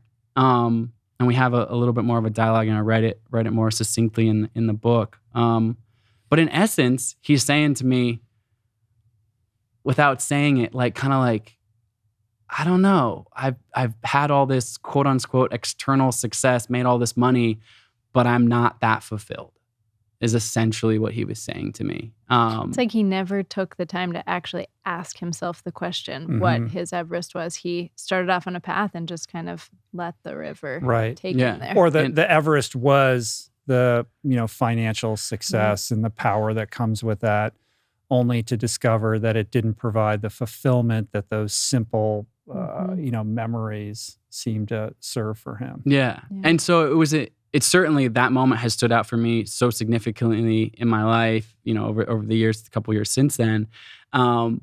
And certainly in the essence of this 12-hour walk. I asked the reader directly to answer that question for themselves after sharing this story, which is, what is your Everest? You're taking this walk, like, what's your Everest? Frame it. Like, think about, like, what is something you're trying to, this isn't necessarily about achievement. It's not like, oh, I want X amount of dollars. It's like, family, friends, relationships, career, health. I mean, it can be anything, but kind of having that moment, conjuring that possible mindset like Jenna and I did on that mountaintop. What do we want the remainder of our days to be like? Whether you're 80 years old and you're, have most of your life in the rearview mirror, most likely, or you're, 20 years old. But just having a moment to ask that question. And I think what really stuck out to me, and particularly, where I come from, my background, et cetera, is it's very easy to, as you said, it's like an episode out of Billions, like to imagine the room with the 100 millionaire, billionaire guys and be like, well, they did it. Like this is like success and happiness or whatever. I don't know if happiness is the right word, but just like they did it. Like they crushed life. They won the game, essentially. And to have this sincerity of this guy just basically be like kind of really vulnerable with me in a quiet moment of being like, man, like, I have all this, but there's something more. And so it framed for me this idea, which is whether you're that guy or you're any number of other archetypes or people living this thing we call life, which is meaning you can be stuck, challenged, depressed, having a hard moment, fulfilled, unfulfilled, hoping to have more, hoping to have less, whatever. But if you don't take that moment to check in with yourself, if you don't ask, there's no right answer to the question, what's my Everest? There's literally no right answer. The only wrong answer is not asking the question, not taking the time to actually answer the question, but more importantly, take action towards that. And it's not the book, the 12-Hour Walk itself isn't a manifesto of blow up everything in your life and make every change tomorrow. If that's the significant sweeping change that you need to make in this moment, great. Like that's your path. But it's also just a check-in of just saying like, hey, like, man, like, I mean, it reminds me a little bit of, I'm not going to try to project too much on you, but you in your late 30s, early 40s with your law career and not being as fit as you were as a swimmer and this, just going like, wait, like what? Like, is this my life? Like, and you obviously found this whole other vocation, calling, beautiful path since then, but not without actually having the guts, the gall to say, wait a second, got to raise my hand. Well, there was an inflection point for that, but the endurance piece was really a version of the 12-hour walk. It's all that time spent alone where you're wrestling with those questions and you're living in the experience of trying to figure it out. And it's not about the answer as much as it is about like the willingness to like grapple with it. Like what could it be? What would be good? I don't know. Like being honest with yourself and trying to figure out like what a better path would, could look like. 100%. And that's where I think the power, what's so interesting and what I think is powerful about the prescription of the 12-hour walk, for lack of a better word, is we're all different. We're all thinking about different things. This idea of this 12-hour walk is meeting you at a specific moment in time in your life. Like, I don't have the answer. This book is chock full of prescriptive advice saying, hey, this is how I overcame, I have myself, Colin O'Brady, have dealt with all of these limiting beliefs. And let me tell you, I throw you into all these stories where I am deeply fearing failure. I'm deeply fearing criticism. I'm deeply, actually failing, or feeling like money's not abundant. Like I am experiencing all these limiting beliefs, and I share stories in a rich way that gets you kind of interested in the storytelling of that. But I zoom out from it and go, and my advice on getting through that is X, Y, and Z. I think it's powerful. I think it's strong advice. But at its core, I'm actually saying, but you actually have the answer for yourself. I'm not going to try to pretend like I understand or I am, some omniscient godlike presence that understands every single person's circumstance or point of view. I'm just saying you can definitely gain something in your circumstance by taking this day alone in your thoughts, walking and being in your body and mind the same way that you were as an endurance athlete, in this inflection point in your life, the same way I was walking across Antarctica, but realizing any person listening to this is like, yo, I can walk out my front door and tap into this sort of inner knowing about this and actually overcome these limiting beliefs and make even if it's to summon James Clear, a 1% difference every single day is all that, it's multiplied over time, is compound interest in your life of shifting and making those changes towards your best life. And so I think the 12-hour walk, I know the 12-hour walk can be a huge catalyst for positive change. And I'm just excited to share it with so many people. Yeah. Nice, man. Well, I want to change gears here. Let's talk about K2. I mean, it's been, an interesting year and a half for you guys in terms of expeditions and challenges and loss. Yeah. Yeah. K2, I mean, it's ultimately a sad story, but came from also a really beautiful place, and something that, Jenna and I were able to share part of that journey in the physical space together, which was really beautiful. Yeah. We, coming out of COVID, thinking about expeditions, et cetera, mountain, Jenna had trained for a year to climb Everest in the in the spring of 2020 from the Chinese side. We had flights to China on April 4th, 2020. Mm-hmm. I want to hear from Jenna. Not a great Jenna's been quiet place. over there. Like, talk about, you're getting your head around that. Yeah. I mean, obviously we'll dovetail back into K2, but, yeah, I mean, I really had raised my hand and said, like, can I climb Everest? Do you think we can do this? Do you think I can do this? And Colin was like, I think if you train for it, sure. I totally think you can do it. And so we were living in Jackson Hole, and I really did put my head down and I trained. I mean, I climbed up Snow King every day. I did HIIT workouts, which is, I'm not like the most like go to the gym kind of person. But I did it. And obviously Colin was very much so overseeing that. And sure enough, the time was passing and it had been a year, and it was March of 2020, and we were meant to fly to China to climb Everest together from the north side. And obviously that got shut down very quickly. And in the aftermath of that, of course, I was really upset at the time. I was like, oh man, like I finally set my own personal goal, right? Not a Colin goal. I set my own goal, and it didn't work out. It didn't pan out. And so I think just the defeat of that was, I mean, it shook me enough to say, like, I'm not going to, that goal, I'm just going to let it go. Like, it wasn't meant to be, I guess. And so kind of in that same moment where we're describing the Oregon coast, where I'm kind of struggling with my own, desire, passion, the 12-hour walk is born. The same thing for you. You just were like, I'm done. Like, I was like, we could push the training another year, whatever. And Jenna was just like, no. I'm like this. Mm-hmm. It's like, there's way bigger problems in the world. There's way too much going on. Like, I don't need to hold on to that. It wasn't a childhood dream of mine. It really was, kind of watching Colin in the mountains and experiencing that firsthand and knowing friends. And I was like, just kind of like question mark, like, well, maybe I could do it too. Mm-hmm. And then after kind of that year, I was just like, I'm going to take my name out of the hat on that one. Yeah. And then later in that year, the Himalayas, both the Chinese and the Nepalese side, were completely closed. The other part in the world where between China and Nepal, the 8,000 meter peaks, which are the 14 tallest mountains, in the world. The other region of the world is the Karakoram in Pakistan. So there's 5 of the 14 tallest mountains in the world are in Pakistan, including K2, which is the second tallest mountain in the world.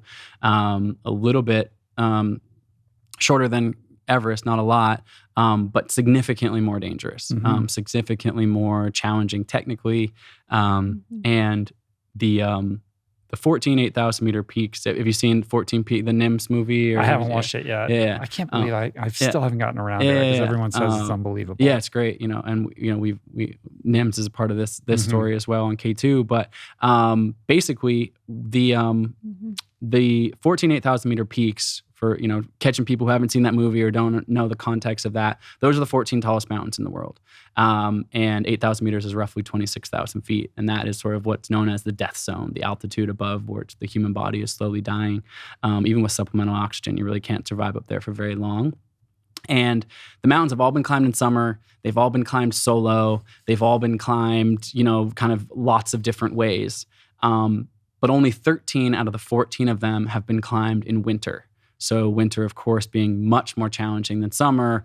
The days are shorter. The temperatures are ridiculously cold. Instead of minus 30 or minus 40, you're looking at minus 70, minus 80. You're looking at ridiculous winds, short days. So maybe only, 7-8 hours of daylight with 16 hours of dark, cold night. And K2, although had been attempted going back to the 80s of some of the best climbers in the world have attempted it over time, had still never been climbed in winter. And so, several big publications had written about this winter K2 climb as sort of the last great prize in high altitude mountaineering. And again, people have tried this, even recently, people have tried this and really not come close. It's not like people have been just below the summit, but it's like really been this sort of very out of reach kind of project.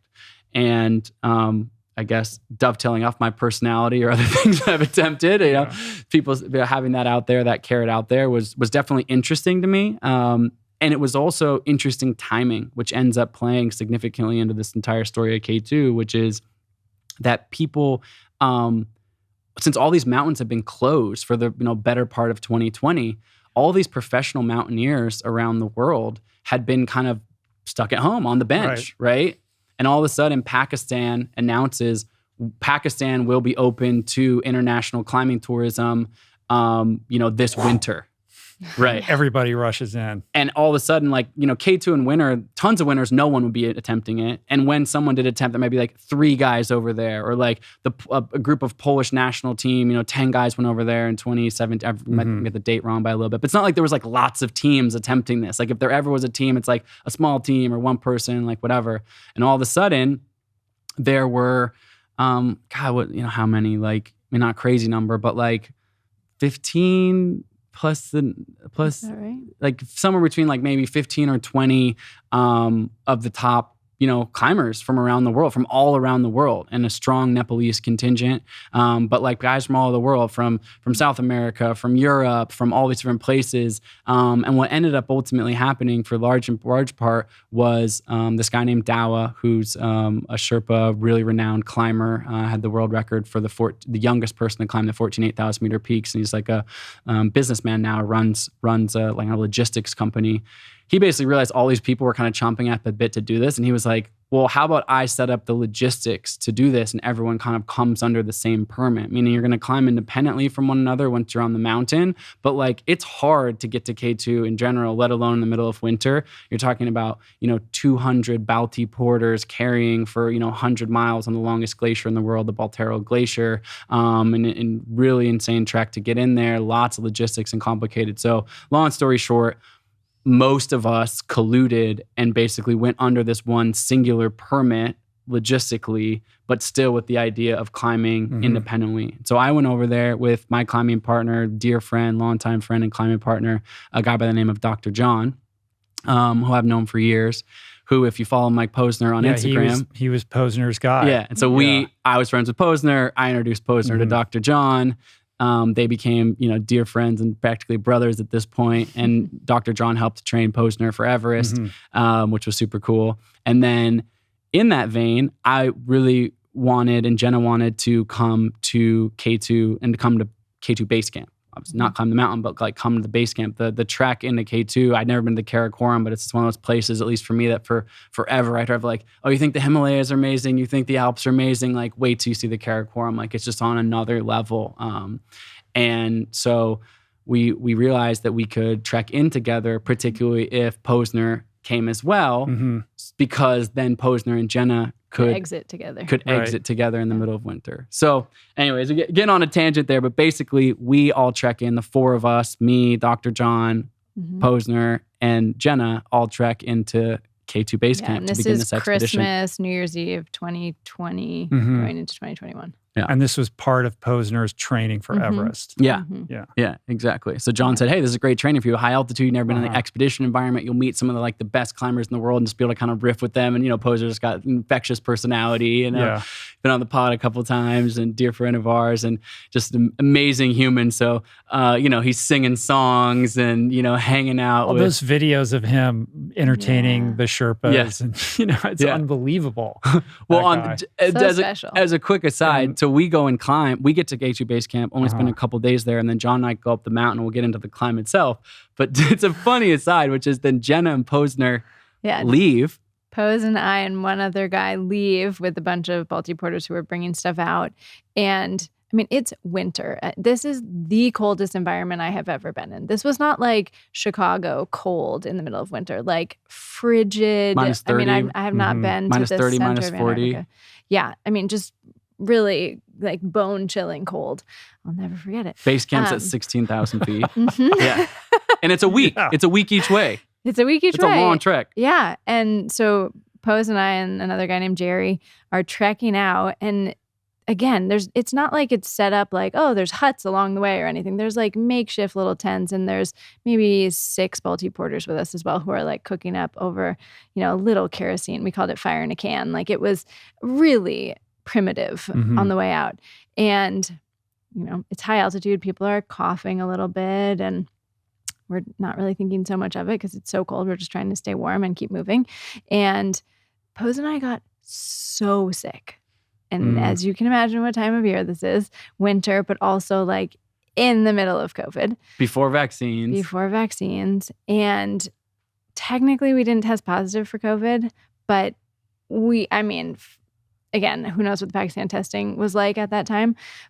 But we definitely got COVID. I mean, we were so sick. Like, ended up in this tiny little town of Skardu. The planes weren't flying. We couldn't go anywhere. No electricity, cinder block out. Jenna gets stuck basically in the middle of winter in Pakistan with Posner in a tent, first of all, for a week, and then in a cinder block sort of hotel, but with they're in their sleeping bags and down coats inside of a building, like with COVID, seeing their breath for another, 7 to 10 days in Skardu, Pakistan. Yeah. So anyways, Jenna and Posner leave. I think they're making a quick exit. Clearly, it takes them a couple weeks. And so Jenna, we've had some amazing experience with Posner over the years, but I think Jenna, in a tent with Posner in a snowstorm in Pakistan, these two know each other. Like they lived side by side in it together with COVID. But we end up. So basically the way high altitude mountaineering works in short is you climb up and down the route several times, you get acclimatized at higher camps, and you come back down the mountain to rest. But because it's Pakistan in the middle of winter, we're climbing K2 in winter, like the moments to climb are few and far between. Like we're just getting hammered in base camp by this ridiculously cold weather, and there might be like a day or a day and a half on the horizon where you're like, okay, if we're gonna go stock camp 1 or stock camp 2, like this is our moment. There's not like lots of days where you can move. So there's a lot of being hunkered down these tents. So again, we kind of collectively, logistically, everyone sort of decides to collude in the sense that like, instead of like every person putting their own section of rope or own this or that, like it's like each part of the route that's going to be open, we know we're going to collectively use the same fixed rope. So if a rope gets put there, people are going to use it, et cetera, which makes a lot more sense than basically a dozen separate parties on the exact same ridiculous. How does that mesh with like the etiquette and unspoken rules around like what it means to summit? Yeah, so that at this point, like that's pretty standard. Particularly I'm certainly on an Everest expedition now. There's so many people over there at this point where it's like it's pretty hard, at least on the standard route, to not do it that way. It'd be like really complex otherwise. People kind of do it slightly differently, a little bit of more independence or whatever, but it's hard there. Most people pay into the same pool, and for Everest specifically. But on K2, there was a funny story from years previous where there was a Russian expedition, a Polish expedition, and they're very competitive with one another. And they literally were putting ropes, 2 feet beside the other rope. Like this is the Russian rope and this is the Polish rope. And don't touch my rope kind of thing. But we, very quickly that was like not a thing. And it was actually amazing. Like there really was a deep sense of general camaraderie on this expedition between the different teams, the different climbers, even though truly there was just world-class climbers over there, people that I widely admire from around the world, and I didn't know what the vibe was going to be like. And like it was welcoming. Like we were sharing cook tents, we're having cups of tea, we're shooting the shit during the storms, like hanging out basically. So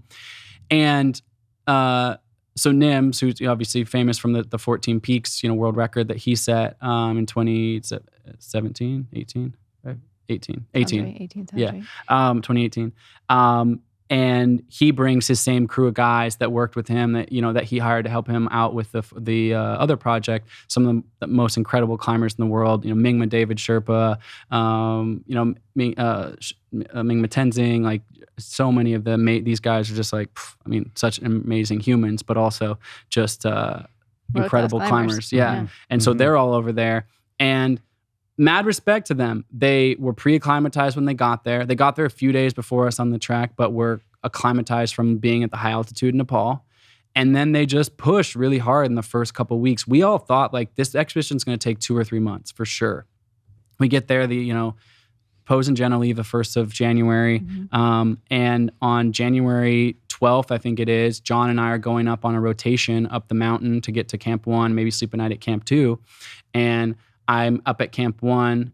John's a little bit behind me, and I'm sitting down there with Nims, and just the two of us. Some of his guys are behind him. He's waiting. There's a group of them going up, and we're shooting the shit. And they got a lot of stuff with them, and I'm like, kind of like, you guys, what's up, man? Like, you guys going for the summit? And he's kind of like, nah, we're just, we're trying to maybe we'll see if we can get up to Camp 3, Camp 4. Like kind of like playing it cool. But like he's like, yeah, we'll see. And honestly, there's been, this is a shame that it always gets this way. There's been some criticism. Oh, they didn't tell people what they were doing, or this, that, and the other thing.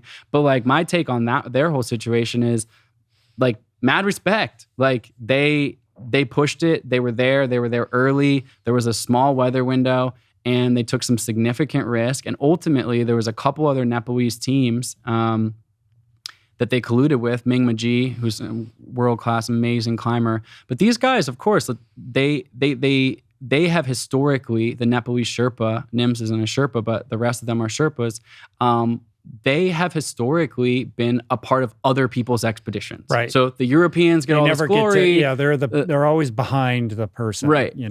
And it's amazing, and Nims has had hugely positive influence on this, which is allowing there to be more access to Nepalese funded expeditions that aren't part of a European or Western portion of the expeditions. And like I said, those guys that I named before, Mingma Tenzing, Mingma David, like these guys are just world-class climbers. Like to me, there's nobody better than those guys, straight up.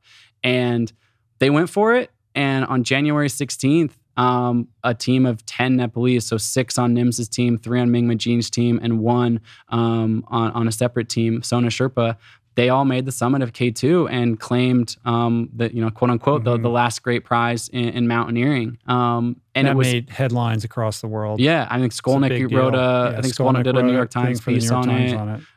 It was amazing, like really, truly incredible. And the way they did it was, after all these years of people spending 90 days over there and getting nowhere, like these dudes were there for 3 weeks, and they got the weather, but they went for it and they pushed it and they made it to the top. And like they were singing the Nepalese national anthem, carrying the flag on the summit. Like it's a proud moment, and it's crazy to think in all the history of high altitude mountaineering, there had never been a Nepalese only first ascent of a mountain. And so for these guys to claim this really iconic ascent and will forever be in the history books was amazing. Now, but they got shit for not communicating responsibly. Again, there's or something. always like, it seems like there's a lot of this in this world. This unfortunately, and it really, that's why to me I just lean into the positive. We could deconstruct the whole thing of, did they tell the other people about the route after, and we can get into some of the other stuff you want. But like at the end of the day, like they got to the summit.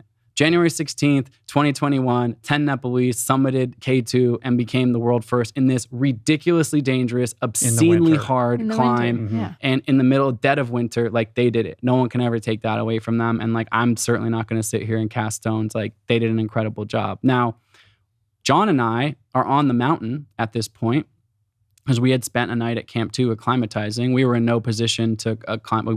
If we wanted to, we were not ready to go for the summit. We needed a couple more weeks to acclimatize, get our body, get our camps higher, stocked, etc. And we're descending down the mountain. So this route is ridiculously steep. It's a mix of ice and rock and snow. And it's basically 8,000 feet straight up what's called the Abruzzi Spur. So you're basically on this direct ridge line. So you can almost see, not the summit, but you can see way high up on the route. Is that where you're, in that video that I saw, that's with one of the QR codes, where you're going up and it's just like a sheer face and you have the ropes. Yeah, exactly. And one of the things that was, again, we all took this risk on, which was collectively there was some new ropes placed on this route, but there's obviously old ropes from years past. But years past, no one had been K2 in winter since a year and a half before that in summer. And so a lot of the sections, because it was so complicated and so cold and so difficult to fix ropes, we actually clipped into old ropes, which is like a, kind of cardinal sin in the world of altitude mountaineering, because these ropes get beat up over time and they're frayed and whatever. It was so difficult to fix the route that there was a lot of clipping into old ropes that may or may not. I mean, there was a lot of risk being taken. When I think back on it, I think sometimes what the heck was I thinking? But eyes wide open, we took that risk on. And so John and I are descending down that day, again, not trying to weight the ropes with all of our weight. We're actually usually would just like zip down on a rappel, like on going down, because you trust your full weight to the anchors, the ropes. We're actually like down climbing. We're clipped into the ropes, but we're down climbing. So just to not, like if a rope were to break or something like that, we might still be able to catch ourselves, kind of, if that makes sense, moving more slowly. And we can see some friends up above in the route. There's a Spanish guy, Sergio Mingote, his climbing partner, JP Moore, Tamara Lungers, they're above us, but you can see so much on the route. And we finally descend back to what's called advanced base camp. So that's where the fixed ropes ends, and it's about a 3-mile walk back to base camp. And we don't know if we actually haven't heard yet that the Nepalese have summited. And John and I, we're all decided, since we're colluding, to be on an open radio channel. And so all the different teams just like have a radio channel that we can all communicate instead of being all different channels. Including the Nepalese? Yeah, everyone. Although obviously sometimes John and I would switch to our own just if we weren't trying to like cross-talk everyone. But there was a central channel that everyone could be on, and we would hear like talking between, if we could reach anyone basically. But it's really common if you're really high and the wind is blowing and the batteries die. So not everyone is always just in perfect radio communication. Right, but we had that. But John and I, for whatever reason, we said we get back down to base camp. There's been a lot of chatter on the radio throughout that whole day. We just decided, let's turn our radios off just to like enjoy the peace and calm of this walk, this 3-mile glacier walk back to camp. So we get back into camp, and as we're walking back, that takes a couple hours. We get back down to camp. Again, we had seen the climbers up above us when we were going. We get back down to camp, and all of a sudden, there's all these banging of pots and pans, bah, bah, bah, like a celebration. And Nims' base camp manager, the Nepalese team base camp manager, is like, they summited. They're up there right now. Wow. It was 5 p.m. at night. Like, they did it. And John and I like look at each other. And again, like for me, like people always ask, you must have been so frustrated. You're trying to get this world first, whatever. Like honestly, of course, there's some general competition and we all wanted to be the first or whatever. But like there was no better people to get this summit. These were the guys that were the most deserving, the most talented, the best. Like they deserve it. So we were just like, wow, heck yeah. Like, wow, they pulled it off and in style. Like, let's just hope they get down safe, And so like there's this momentary high of like, they did it, the Nepalese summit, banging pots and pans. And then literally 1 minute later, there's a Pakistani military official there. It's called a liaison officer who's kind of like overseeing base camp to make sure like no one's like polluting the area. It's also you're in a military zone there. You're right on the Afghanistan border. You're on some kind of like intense sort of border areas. And so it's just kind of like making sure nothing weird's going on. He just literally lives in base camp and just kind of like hangs out. And he steps out of his tent and he's like, Sergi just fell. He's dead. And we were like literally like in 1 minute, like the Nepalese summited, Sergi just fell, like he's dead. And John and I were like, no, that can't be. Like we just saw him. He was just right up above us. Like that was a couple hours ago, whatever. And it turns out just a few minutes after John and I had turned off our radio to walk back just above us, no one knows exactly what happened, whether it was a rope that broke or more than likely he was climbing a section unroped and slipped. But Sergio Mingote was literally one of the best climbers in the world. Hit this moment, he was, 7 mountains into setting the speed record of the 14 8,000 meter peaks like Nims, but with no supplemental oxygen. Truly a world-class guy and just an amazing guy. Literally, our tents were right beside each other in base camp. I'd see him every single morning, chat with him, and just in an instant, like both the triumph of K2 and the unrelenting danger of K2, boom, in sharp focus, and he's dead. It bears noting that in summer, there's been, I'm going to get the numbers exactly right, but 350-ish successful summits of this mountain. But it's claimed 85 lives, again, give or take those numbers. But essentially, there's a 25% fatality rate on K2 summits per that, and that's in summer. And we're over How does there that in winter. mesh with Everest? Oh, Everest is like 2% or something like that, Right. 3%. So, I mean, Everest is Wow, very that's a huge dangerous, difference. but it's, Yeah. I mean, K2 is widely considered the most dangerous mountain in the world in the best of circumstances. But it was a crazy thing because like the Nepalese on a summit push at the top of the mountain are there and they're safe. And Sergey Mingote, again, also one of the best climbers in the world, on basically back to base camp. Mhm. Makes this, it's boom, small error, boom, he The falls. juxtaposition of those two things and the fact that you had just seen him. Yeah. I mean, Yeah. we'd just been right there. And so obviously that hit all of us heavy. And there was this interesting dual energy in base camp at this moment. The Nepalese success, rightfully so, was such a big deal globally, but particularly in Central Asia, in Pakistan, in Nepal, et cetera, that they were, as they should have been, treated like kings. The head of the Pakistani military shows up in a helicopter to fly them out of there and to throw celebrations for them at the like military palace or whatever. These 10 Nepalese are getting, festivals in the streets of Kathmandu. It's an incredible celebration. I will never forget the same moment that helicopter landed with the Pakistani military general. I helped carry Sergey's body, which was wrapped up in a sleeping bag, into a helicopter right beside it. And so there was just this like dual thing happening in this moment. The dark and the light. Yeah. Mm-hmm. It was really intense. And, I've had proximity to some other, deaths and things on Everest and some other places I've climbed, but a little bit further detached. Like not like people I was like, oh, there was a guy in another team where someone passed on this day. Or when I summited in 2016, my first Everest ascent, people had died that day, but not anybody who I had ever known. I'd seen a dead body like frozen, but had been up there for 10 years. But this was like, this is a guy I was hanging out with like just the other day and like, boom, like gone.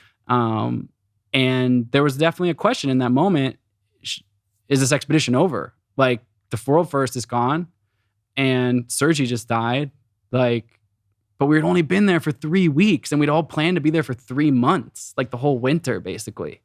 And so I remember talking to Jenna. What was your memory of that moment? I mean, it was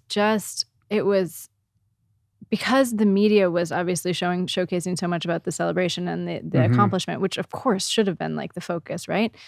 It was a hard reality because I'm sitting there, knowing how gut-wrenching. I mean, I met Sergey. I had many teas with him and meals and conversations throughout our time in base camp. And it was just like a hugely positive, humble, gentle, kind, loving family man. I mean, really, he was. That's what he talked about, his wife and his kids. And it was hard. It was the first time, certainly the first person I ever knew personally that had passed away on a mountain. And so, and Colin's trying to figure out with Dr. John, should they stay, should they not? There was definitely moments where I wanted to raise my hand and be like, just come home. Like, what are you doing? Like, just come home. Like, we're good. Yeah. And was that conversation when you were hacking it up with Posner and the cinder block, icebox, or was it later when you kind of got further down? It was later. Yeah, we were back just home. a couple days. Yeah. Something like you guys got home on the 13th or 14th, and then this happened on the 16th. So she had just gotten home. Like it had taken her 2 weeks. Yeah. Yeah. It hadn't been long. Like you had basically just got back home, but you were definitely home. I remember talking to you. You were at home when I called you on that phone. I was just crying so hard. I mean, it had to be like, what am I doing? Yeah, like Sergey's dead. And Jenna's like, are you sure? I'm like, we're sure. Like he's dead. Like, it's just like, and but I remember something that sticks with me from that moment is, like I said, his tent was right beside mine in base camp, literally right next to each other. And I just remember waking up that morning and like that tent's being packed down and that's gone. His body's there. It's just like this very like final. Yeah. I know he had 3 kids at home. Anyway, so we do decide to stay. I mean, and ultimately, like, you can go back and forth about that decision, but it was like, we came here, the expectation was to be here for months. It's been 3 weeks. The Nepalese crushed it so fast. Like, it was just so, like, had it been the end of February or something like that, and we'd all been there for 2 months and we were strung out and like all this kind of stuff, and this happened, it'd been like, this is over. Someone just died. These guys summited this peak. But like, it wasn't like that. Like, it was like, well, emotionally, we'd all just like had planned to be there. We had supplies to be there for a longer period of time. And so we were like, and if nothing else, they just proved it was possible. Like you're right? Like there's something about that. Again, it's not like, if your ego can let go of the world first, like, and again, like for me, it's like, well, I just want to challenge myself against this mountain. So it's like, and they just showed the whole world, like it actually can be done. They just did it. And there's hypothetically some ropes up there now. And like there's a way to do this. So like John and I decide to stay. A couple people left, but the majority of people stayed, including JP Moore, who was Sergi's climbing partner. So Sergi's climbing partner was a Chilean guy by the name of JP Moore, incredible guy.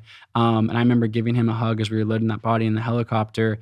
And I just assumed he was getting on the helicopter. Like he was gonna go home.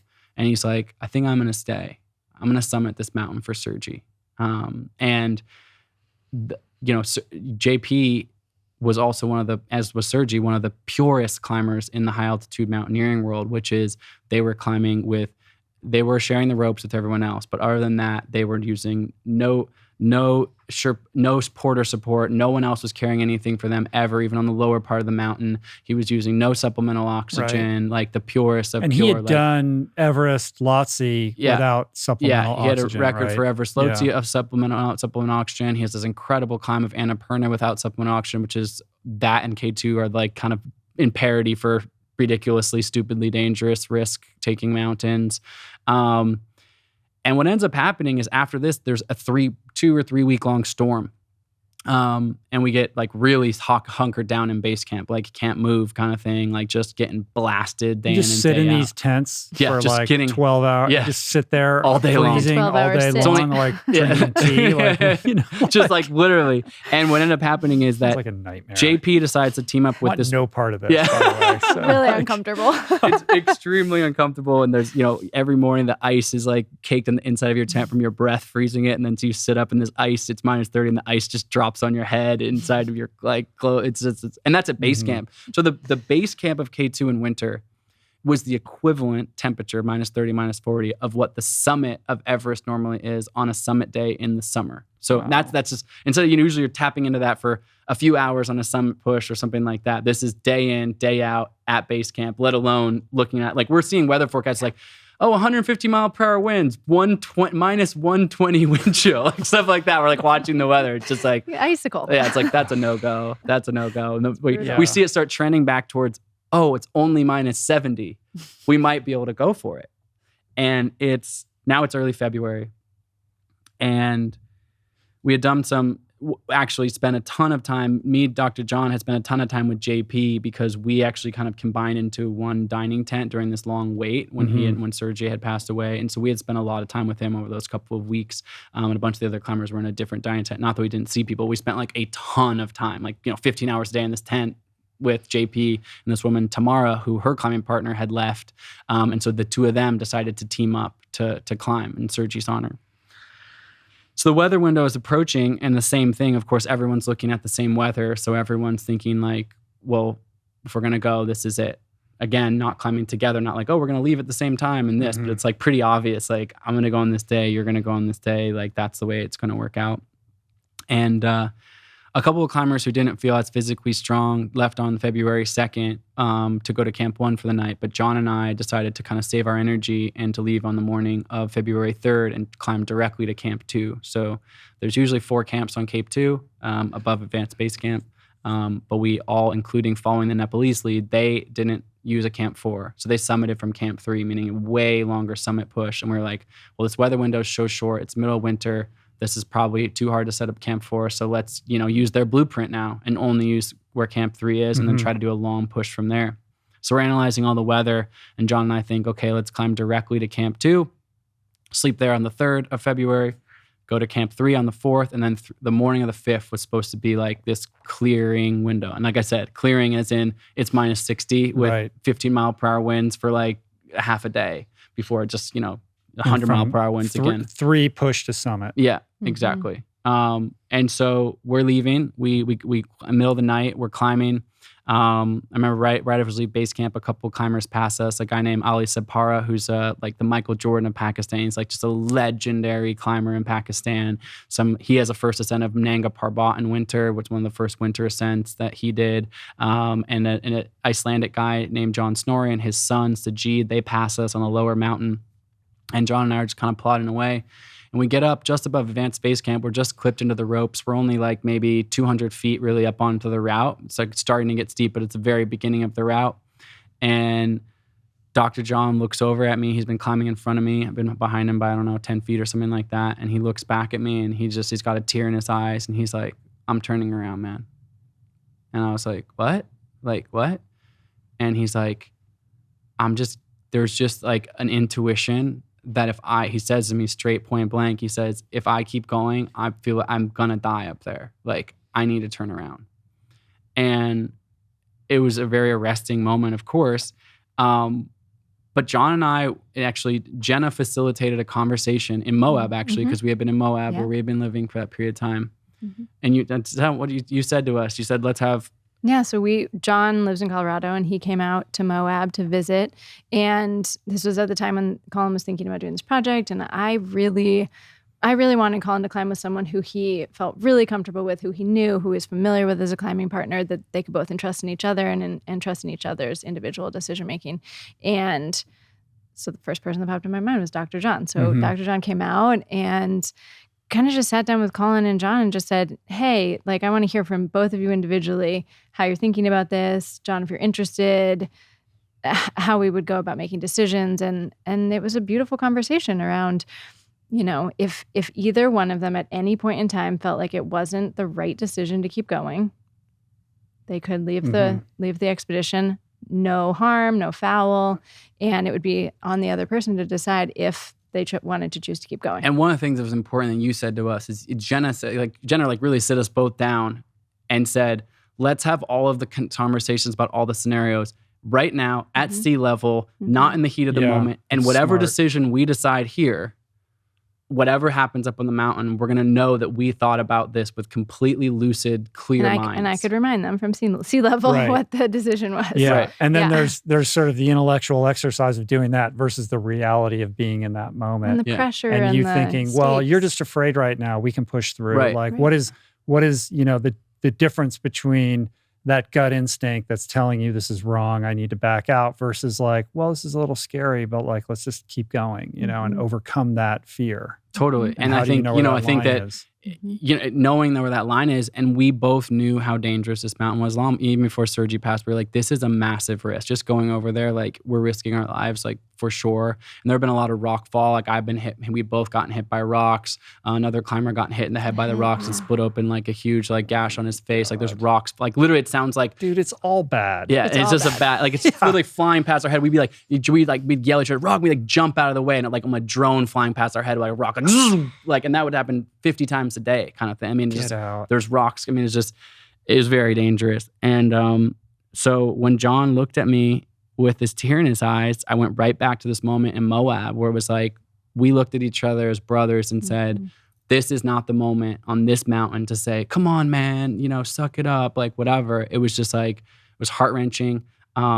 You mentioned there's at the end of the chapter on this in the book, the QR code, I have a little video clip of this moment that I filmed. It's pretty powerful and video.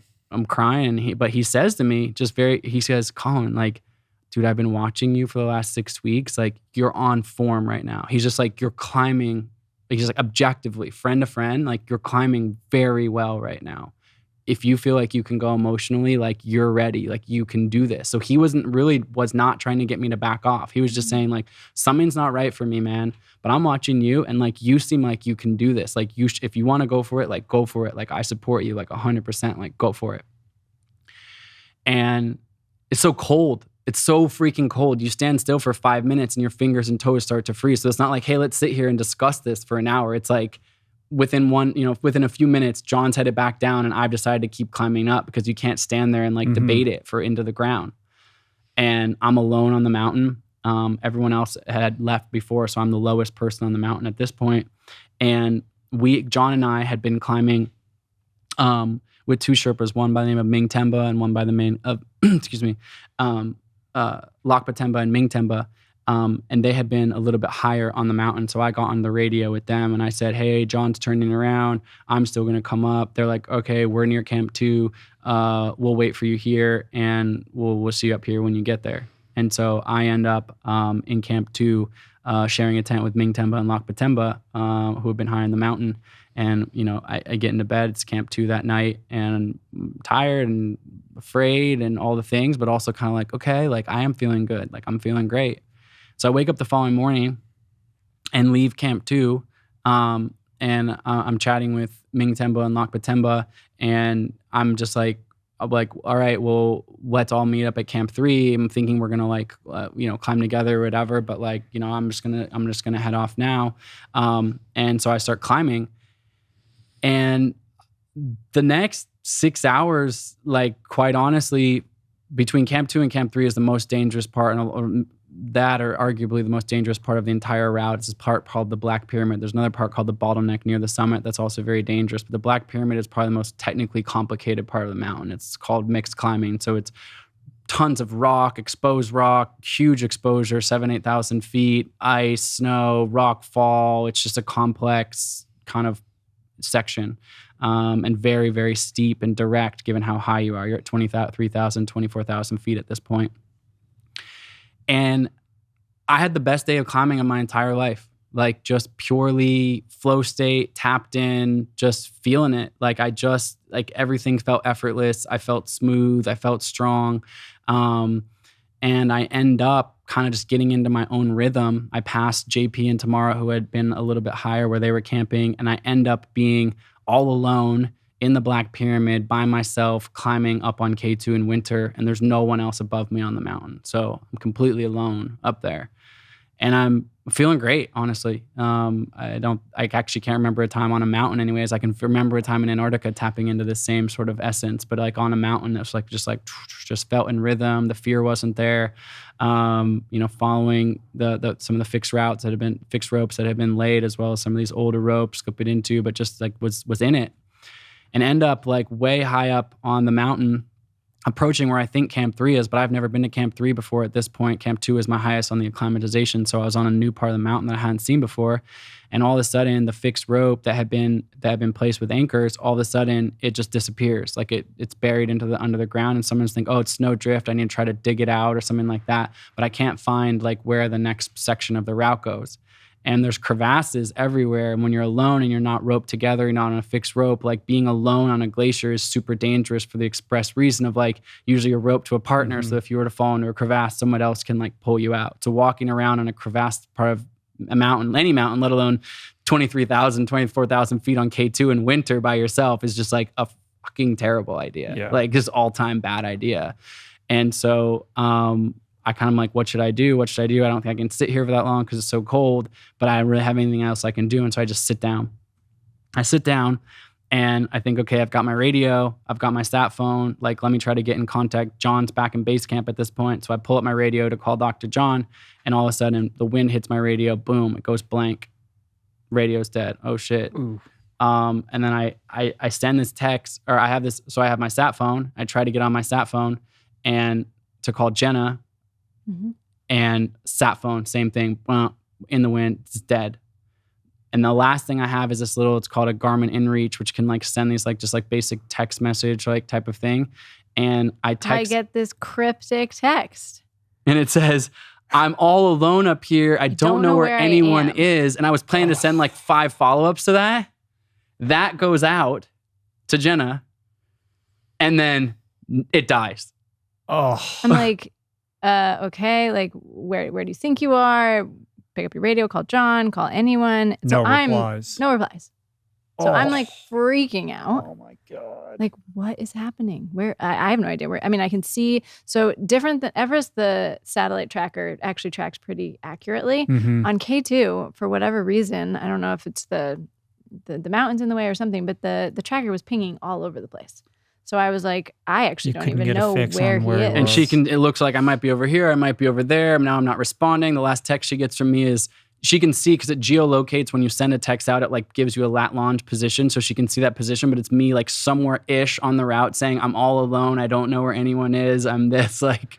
And maybe this is a dumb question, but why didn't you, for that particular push, have somebody join you? Like, why'd you make the decision to try to do that alone? So like I said, like when I left camp, crazy. I left camp, and I've been like chatting with Ming Temba and Lok Batemba and was like, all right, let's all leave. And they're like, oh, we're just gonna, like, they were just like, oh, yeah, we're coming in 10 minutes. Like, it was just like, it was one of those things where it's like, looking back, obviously, like, there was some communication. So you just like thought breakdown. you would be this like loose group that were like near each other. Yeah, and it's like such challenging terrain that you think like, I might take a break. This person's gonna catch up. JP's higher. Like people are out. Like, you know what I mean? You just kind of assumed that was what was gonna happen. And so rather than like all stand around in the cold, it's so cold. So standing around and waiting for 5 or 10 minutes, if someone's like, oh, I still need to grab this for my backpack, whatever. It's like, oh, I should just start walking to get myself warmed up. So it's that's why that decision was made. And again, I had a good day. Like I climbed well. I was climbing in flow and people were a little slower than me or whatever on that day. I mean, there's plenty of days where I wasn't the fastest, but that day I was the fastest. And so I ended up just, getting even more alone, basically. And so that happens. And I sit there for an hour and a half on my backpack trying to think what to do. And I finally see a climber in the distance approaching in a bright yellow suit. And I'm thinking, oh, that's Ming Temba. Great. So I wait another like half hour. Everyone's moving so slow. You can see somebody for a long time before they approach because it's like every step is so hard earned. And finally, figure's approaching and I realize like, oh, it's not Ming Temba, it's JP. And I'm thinking like, oh, okay, it's JP. I wonder where Tamara is because he had been climbing with her before and I had passed him. He's again, pure, no supplemental oxygen, nothing. And he approaches me and we have this big warm embrace. And I'm like, what's going on? Like, where's Tamara? Like, how are you feeling? He's like, he literally is the strongest climber I've ever met in my entire life. And he's like, my feet are pretty cold, man. But like, I think we were looking back. She thinks she's going to turn back and I'm going to keep going. And I'm like, well, like Camp 3 is somewhere right by here, but I don't know where it is. And he'd never been on this part of K2 before. Neither of us. This was new for both of us.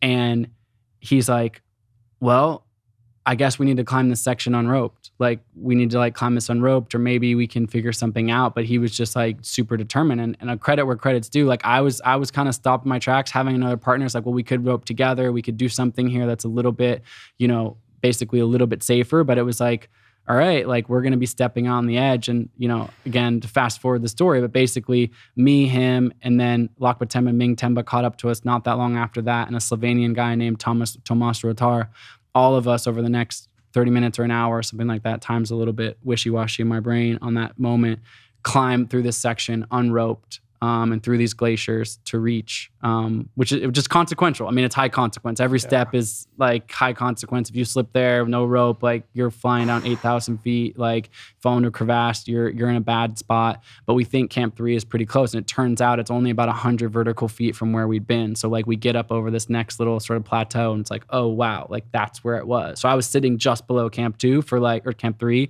for several hours at this point. But now the sun's going down. Now it's getting dark.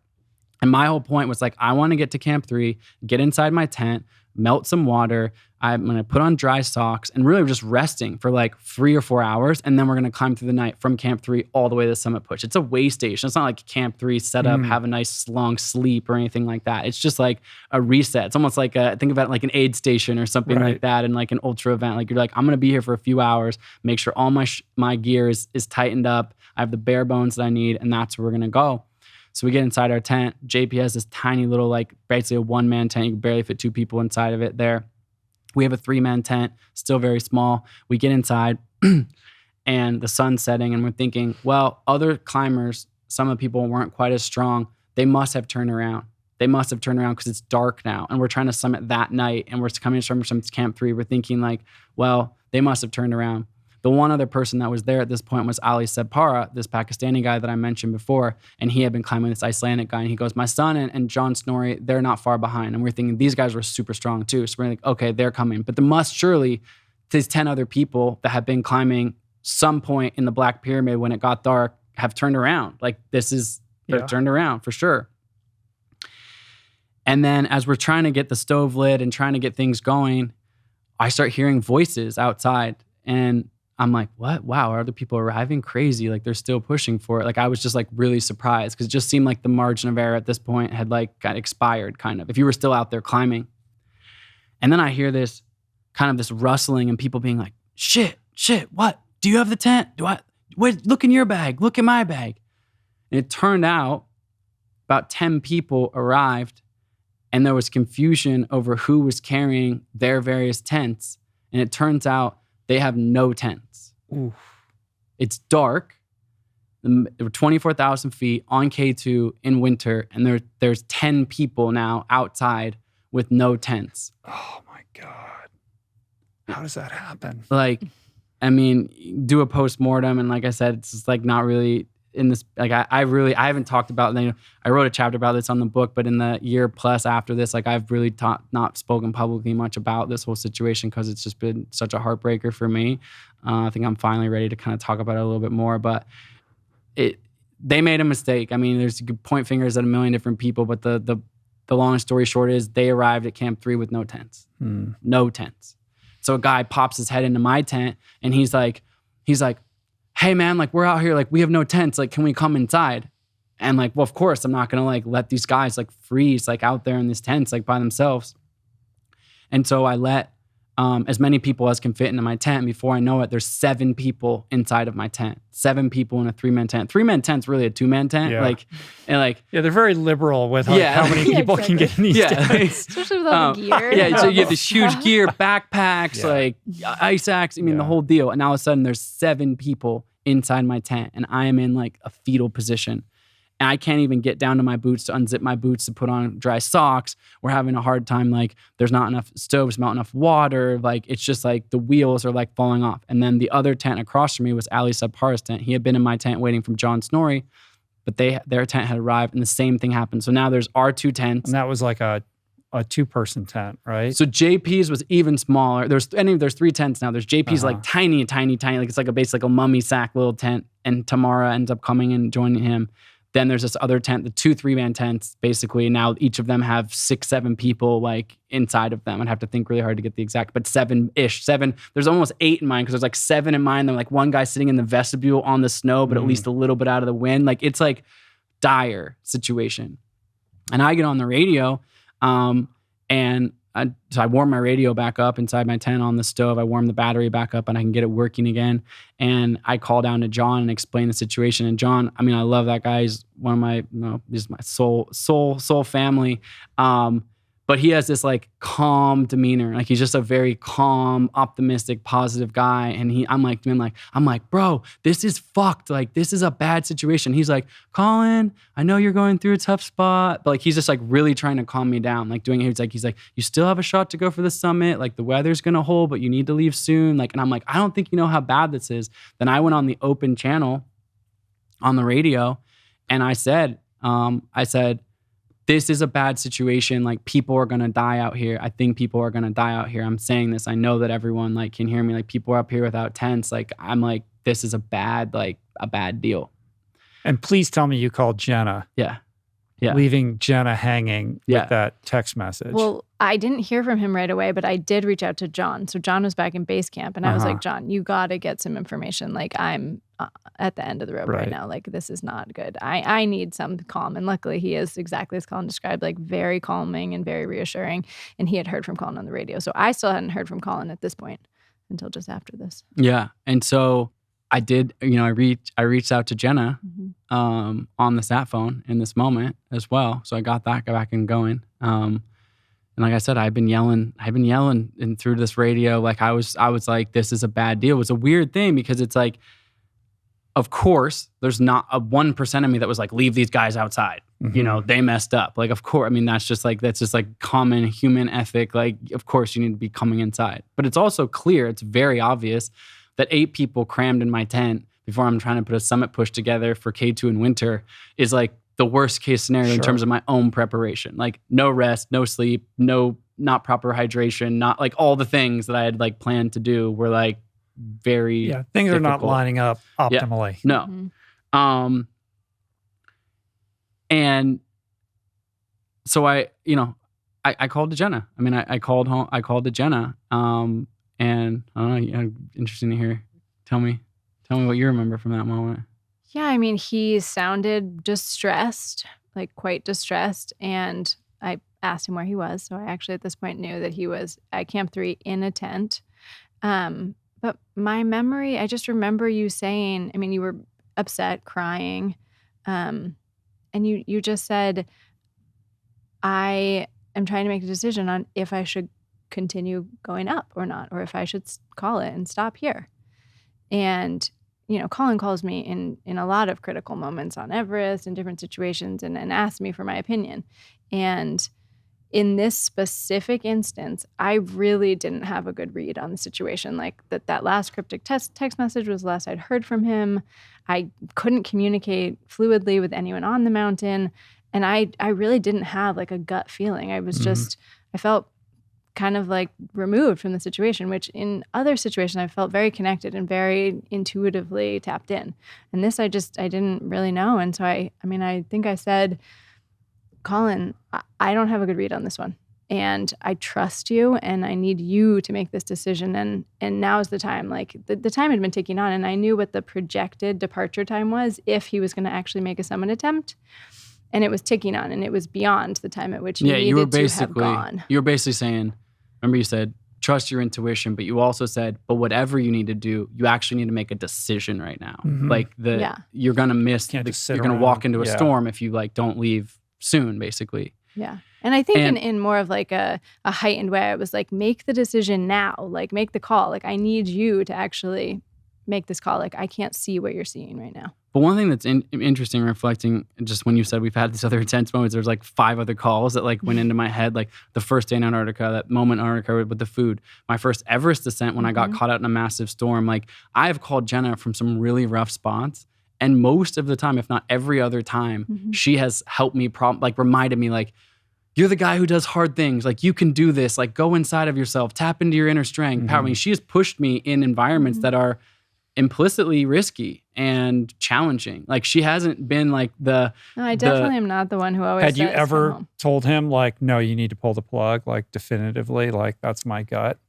That's a good question. Or was it always a dig deeper speech? I actually think it's mostly been you can do this, I believe in you. or a problem solve, like hey, if you're gonna do this, here, like let's talk about let's think about that, right? So it's funny, I've shared those other, not this story, but other stories. People on the be like, oh, my partner would have told me to just come home. Like, crazy. Yeah, like, ridiculous. Why are you even up there in the first place? You didn't sleep. Yeah. It's really dangerous. And you're not going to do what everyone else does, which is then take another break at Camp 2. You're going to push straight through. Like, this doesn't sound feels like a bad deal, But Yeah. Jenna was like, I remember just saying like, I don't have a read on this, but you got to make a call, trust your intuition. So then there's 2 tents, everyone's crammed in there, so I can talk to everyone in there, but there's also the other tent, like we just, verbally we can talk to each other because they're right next to each other.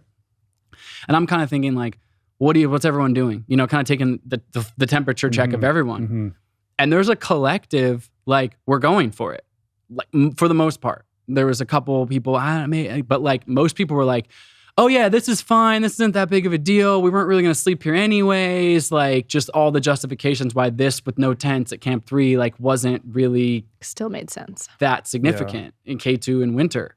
And, a lot of people were like, oh, well, I always thought this was a little bit of an interesting calculus, but a lot of people were like, well, the Nepalese took this long to summit from here. I think it was 15 or 16 hours or something like that. And they're gauging their time based off this. And in the back of my mind, I'm thinking, Mingma David Sherpa is the strongest human being I have ever met. And it took him 16 hours. Like, I would never put myself in that category, let alone some of these other people. Like, maybe someone like a JP, but he's climbing without supplemental oxygen or something like that. You're just going like, people are like, oh, so, 15, 16 hours, we're still within the thing. And I'm like, okay, like, it's interesting calculus, but there was a collective, we're going for it.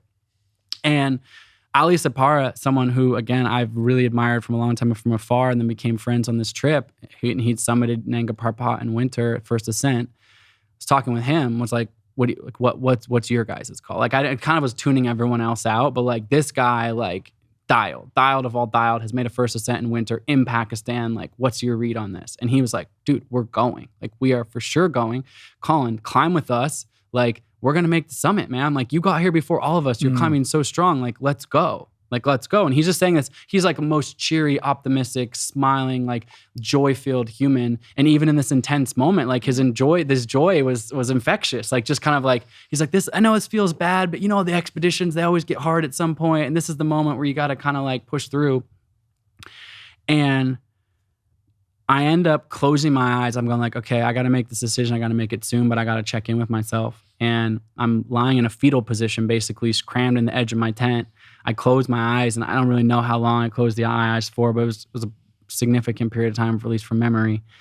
And I just went deep inside of myself, and my intuition, my gut voice was loud and clear. Can you hear me? Yep, I can hear you. I decided not to go up. Something's not right. I still feel like... It was like, you got to get home to Jenna and Jack. Jack's my dog. You got to get home to Jenna and Jack. I just started feeling that mantra was kind of building up inside of me. I was like, whoa, like my voice is telling me to turn around. And before I expressed that out loud to anybody else, I kind of went through the check in my brain, which was like, okay, but now play this out. If you're quitting right now and these guys are going, now imagine them getting to the summit, being successful.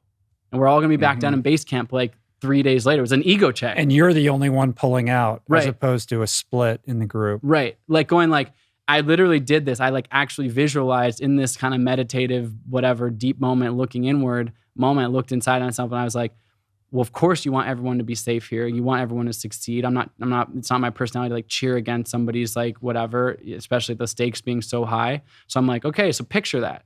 They go, you weren't whatever, badass enough to leave the tent. You turn around, and 2 days later, these guys make the summit to, all this global acclaim in the mountaineering community for this amazing second ascent of K2 in winter and all this kind of stuff. And like, you were right there. You were climbing well. Your body's strong. You can do it. John, your climbing partner is telling you can do it. Yeah, exactly. Simple as that. And still, I'll be honest, I felt, and I haven't felt this way really in this high stakes situation. I felt at peace. Like I really like that.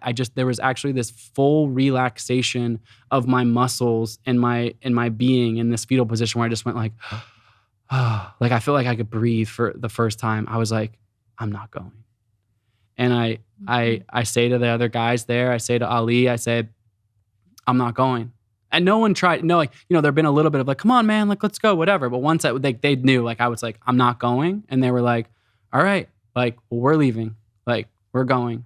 And then you got to get back down by yourself without anyone else. Yeah. So the following, I said, I'm going to stay here till morning, because February 5th morning is supposed to be great weather. So like, I'm not going to try to move at night. You people are going to leave. This tent's going to be more empty. Loch Batemba, who I had been climbing with, still says to me, well, like, I want to climb, even though him and I were supposed to, he was helping support my climb. He asked me, he said, well, do you mind if I still go? And I was like, dude, like, of course. Like, he actually made the summit, was going to be the only person to have ever summited K2 4 times. He'd summited 3 times before in summer. He watched his, fellow Nepalese just summit in winter and all this. And he was like, he was still motivated. And people were going. Like, people were like, we're going. And I was like, I'm not going. And it was a long night. It was a hard night. People left, and a bunch of masks broke actually in the next few hours. People that were using supplemental oxygen, not everyone, but a bunch, including Loch Batemba, oxygen masks from the cold. Failed from the cold. Because again, this is a temperature that like no one's ever really climbing in. It's not like this stuff's not, you think it's, it's tested to -40, but it's different than -70 or whatever, who knows. But several people's, including Sajid Sabhara, who is Ali Sabhara's 21-year-old son, he had a failure of his oxygen mask. And so a bunch of people had to turn around in the next 3 to 5 hours because of some technical difficulties. And some people started getting too cold, and some people did turn around. But the strongest amongst the group, which was JP, Ali Sabhara, and John Snorri, kept climbing. They kept climbing towards the summit. And so the sun comes up. I don't know exactly what time, sunrise, 7 a.m., 8 a.m., something like that. And I finally get outside of my tent. Some people have returned, different stories, whatever, but people had gone for it. There's some people with some like little bits of frostbite and things like that. But, not everyone had kept going for the summit. And they'd said, well, those 3 are still up there. Weather might be turning. I don't know when we last saw them. Maybe they're turning around. It's unclear, but like they're still going for it. And then so I remember I'm going back down. And I talked to some other folks and wished them well. And I talked to my friend, the Bulgarian climber, Atanas. And he had gone out that night and he had gotten tripped up, and he turned around, and I said, well, I'll see you back down at base camp. Like, what a crazy thing we all just experienced. The weather's pretty good right now. Let's all get down safely, clip every rope, and I'll see you in base camp, and we'll, have a tea and a beer maybe or something like that, and just like, kind of relive what a crazy moment this was, but just kind of like, safe, positive vibes. Count our blessings. Yeah, kind of count our blessings. And it was actually a really beautiful moment. There was like such a clear calm. It was like one fewest clearest, because it was a summit push moment. So it was clear, calm. I took these pictures with Atanas standing there, and I start climbing down, and I'm climbing down similar sequence, the way I'd climbed up in front of other people. I left camp before everyone else, and so I'm climbing down by myself. And I get back down towards Camp 2, and I hear a bunch of like chatter like on the radio, but it's in so Urdu and the Sherpa Nepalese language. They actually are able to understand one another, even though it's different, obviously, language and dialects. They can communicate pretty well. But the staff in the base camp is mostly Pakistani, and then up on the mountains mostly Nepalese. The mix of both, but mostly. And I hear a bunch of chatter. Obviously, I can't like understand it and understand any of it. And I get back down to Camp 2. I'm waiting for a little bit, and I see Ming Temba, and he looks at me and he's like, "Oh, something's very wrong. Something's like happened." And he says, Atanas just fell. And I was like, really? I was just with him. He's like, I think so, but I'm not sure. There's a lot of crosstalk on the radio. It's a little bit unclear, but we're hearing something is not right. He's like, get down safe. And I'm like so locked in. I'm actually starting to say out loud to myself, I'm like, I've got to get home to Jenna and Jack. I've got to get home to Jenna. I'm like saying it out loud of every single rope I'm clipping. And now I'm down to this lower part of the mountain between Camp 2 and Advanced Base Camp, where you can see all the way down the route. And I'm alone, and I'm descending, and I'm trying to, again, kind of down climb because I'm on some of these old frayed ropes, and my nerves are just completely shot at this point. I'm just saying, focus. I actually, in my head, I remember telling myself, he must have misheard. Atanas didn't fall. He must have misheard. I'm like, I told myself that, just full denial. And Atanas was not doing a summit push. He was going from 3 to 2. Exactly. He was descending just after me. Like I had left camp just with him. Before that, he had been coming. Everyone at that point is now coming down. There's the 3 that are still up on the mountain, but everyone else is like, it's over. Their summit push, they've tried or they haven't, whatever, and they're coming down now. A lot of those people went, but the masks failed or whatever, and now people are coming back down the mountain. And I remember just telling myself, I must have misheard that. Like, that didn't happen. Like, I'm just in denial. I mean, just in full denial retrospectively. And I get back down to Camp 1, and I call John on the radio, and I say to him, hey, I'm at Camp 1. I'm going to descend the last section to Advanced Base Camp, and that's the section Sergey had fallen and died. And he was like, just be careful. But his voice was like, just calm, dead calm, like not alarmed. Like if he had known something, I was like, oh, yeah, it must have been a mistake, because like he's not saying anything to me. Like everything's fine. He was like, hey man, like you're probably really hungry. Like I'll walk out on the glacier between Advanced Base Camp and like bring you like, some warm water and some soup or something like that. Like just get down this next section by yourself, and like I'll be there to like walk back to base camp with you. And I'm descending about halfway, about around the spot actually where John had turned around before, halfway between Advanced Base Camp and Camp 1. All of a sudden I hear these helicopter rotors. I'm like, helicopter, that's not usually a great sign, like in these mountains in this moment in time. And I'm looking up, I'm looking everywhere up for a helicopter, because you look up for a helicopter. And I realize it's nowhere to be found. But I look down the route, and there's a helicopter hovering just off the ground, several hundred feet below me. And I look at there, and I see a splayed out body on the ground, just backpack sprawled to the side, body on the ground in a really unnatural position. And I look up, and I can just see where his body has fallen from way up on the route all the way back down. To it had fallen from, oh my God. He fell, Really? the route is so direct that you fall from Camp 3 or around Camp 3, you literally end up at the bottom of the ropes right where I'm climbing towards. And I look down a little bit further, and there's actually his mitten is on the route right in front of me, and I pick it up. How did you not see him fall past you then?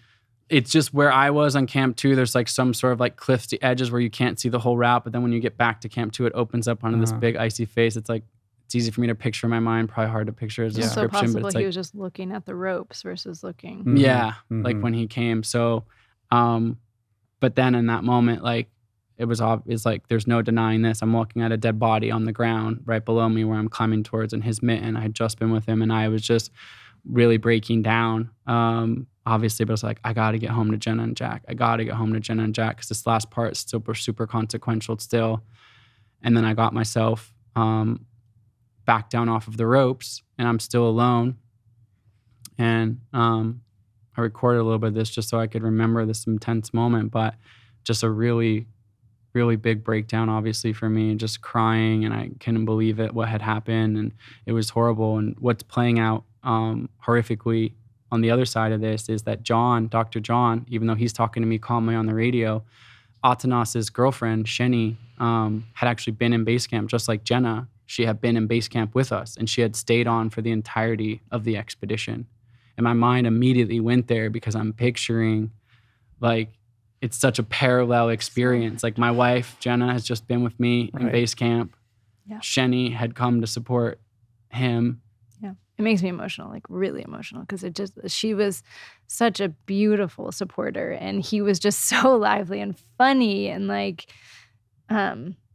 of course, my heart just like completely went out to her, like imagining what it would have been like for me to be there and have the same news. It's just, just like unimaginable. And he didn't fall trying to push to the summit. Exactly. It was like, okay, we're pulling the plug on the dangerous part. Let's just get turning down. around. And then you realize like there is no safe and piece to any of this. And John, I mean, John has just been a hero in my life in so many ways, but he, in this moment, experienced maybe some of the most intense trauma that any of us experience on this mountain, even though he wasn't on the mountain, which is he being the only person in base camp at this point, native English speaker at this point. Yeah. He hears over the radio, and he's talking with the cook staff and the liaison officer and understanding this accident had happened. He's checking his tracker and sees that Atanas' satellite tracker goes from slowly going down to like just a straight line all the way down to the bottom of this mountain. It's like pretty clear that he's fallen really far. And so he has to go in and tell Sheni and say, hey, Sheni, Atanas fell and he's likely dead. And so he was with her, even when he was talking on the radio, he was with her for about 4 hours while they were retrieving the body. And then he makes the choice to not tell you because he's like, I just need Colin to be calm and get back down. Exactly. And then when and he's also communicating with me. So John is holding this like really intense space for these, partners of Colin and of course Atanas, who's passed away. And then he did walk out and meet me on the glacier, and I just kind of fell into his arms, like crying. And I'm like, I'm so glad we're both safe. Like, I'm like kind of confused because he hasn't said anything. I'm like, you heard about Atanas, right? And he's like, yes, like, of course. I just didn't want to tell you.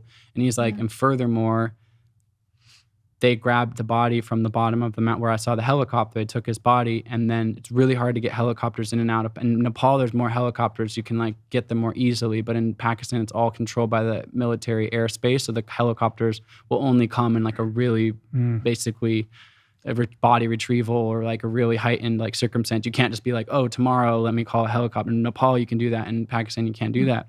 Yeah. And so not only did he have to tell Sheni, but he actually had to get Sheni, pack up all of her stuff, and with Atanas' body inside of the helicopter, he had to say, hey, Sheni, I need you to get inside of this helicopter because otherwise you have to walk out for 7 days. Oh, man.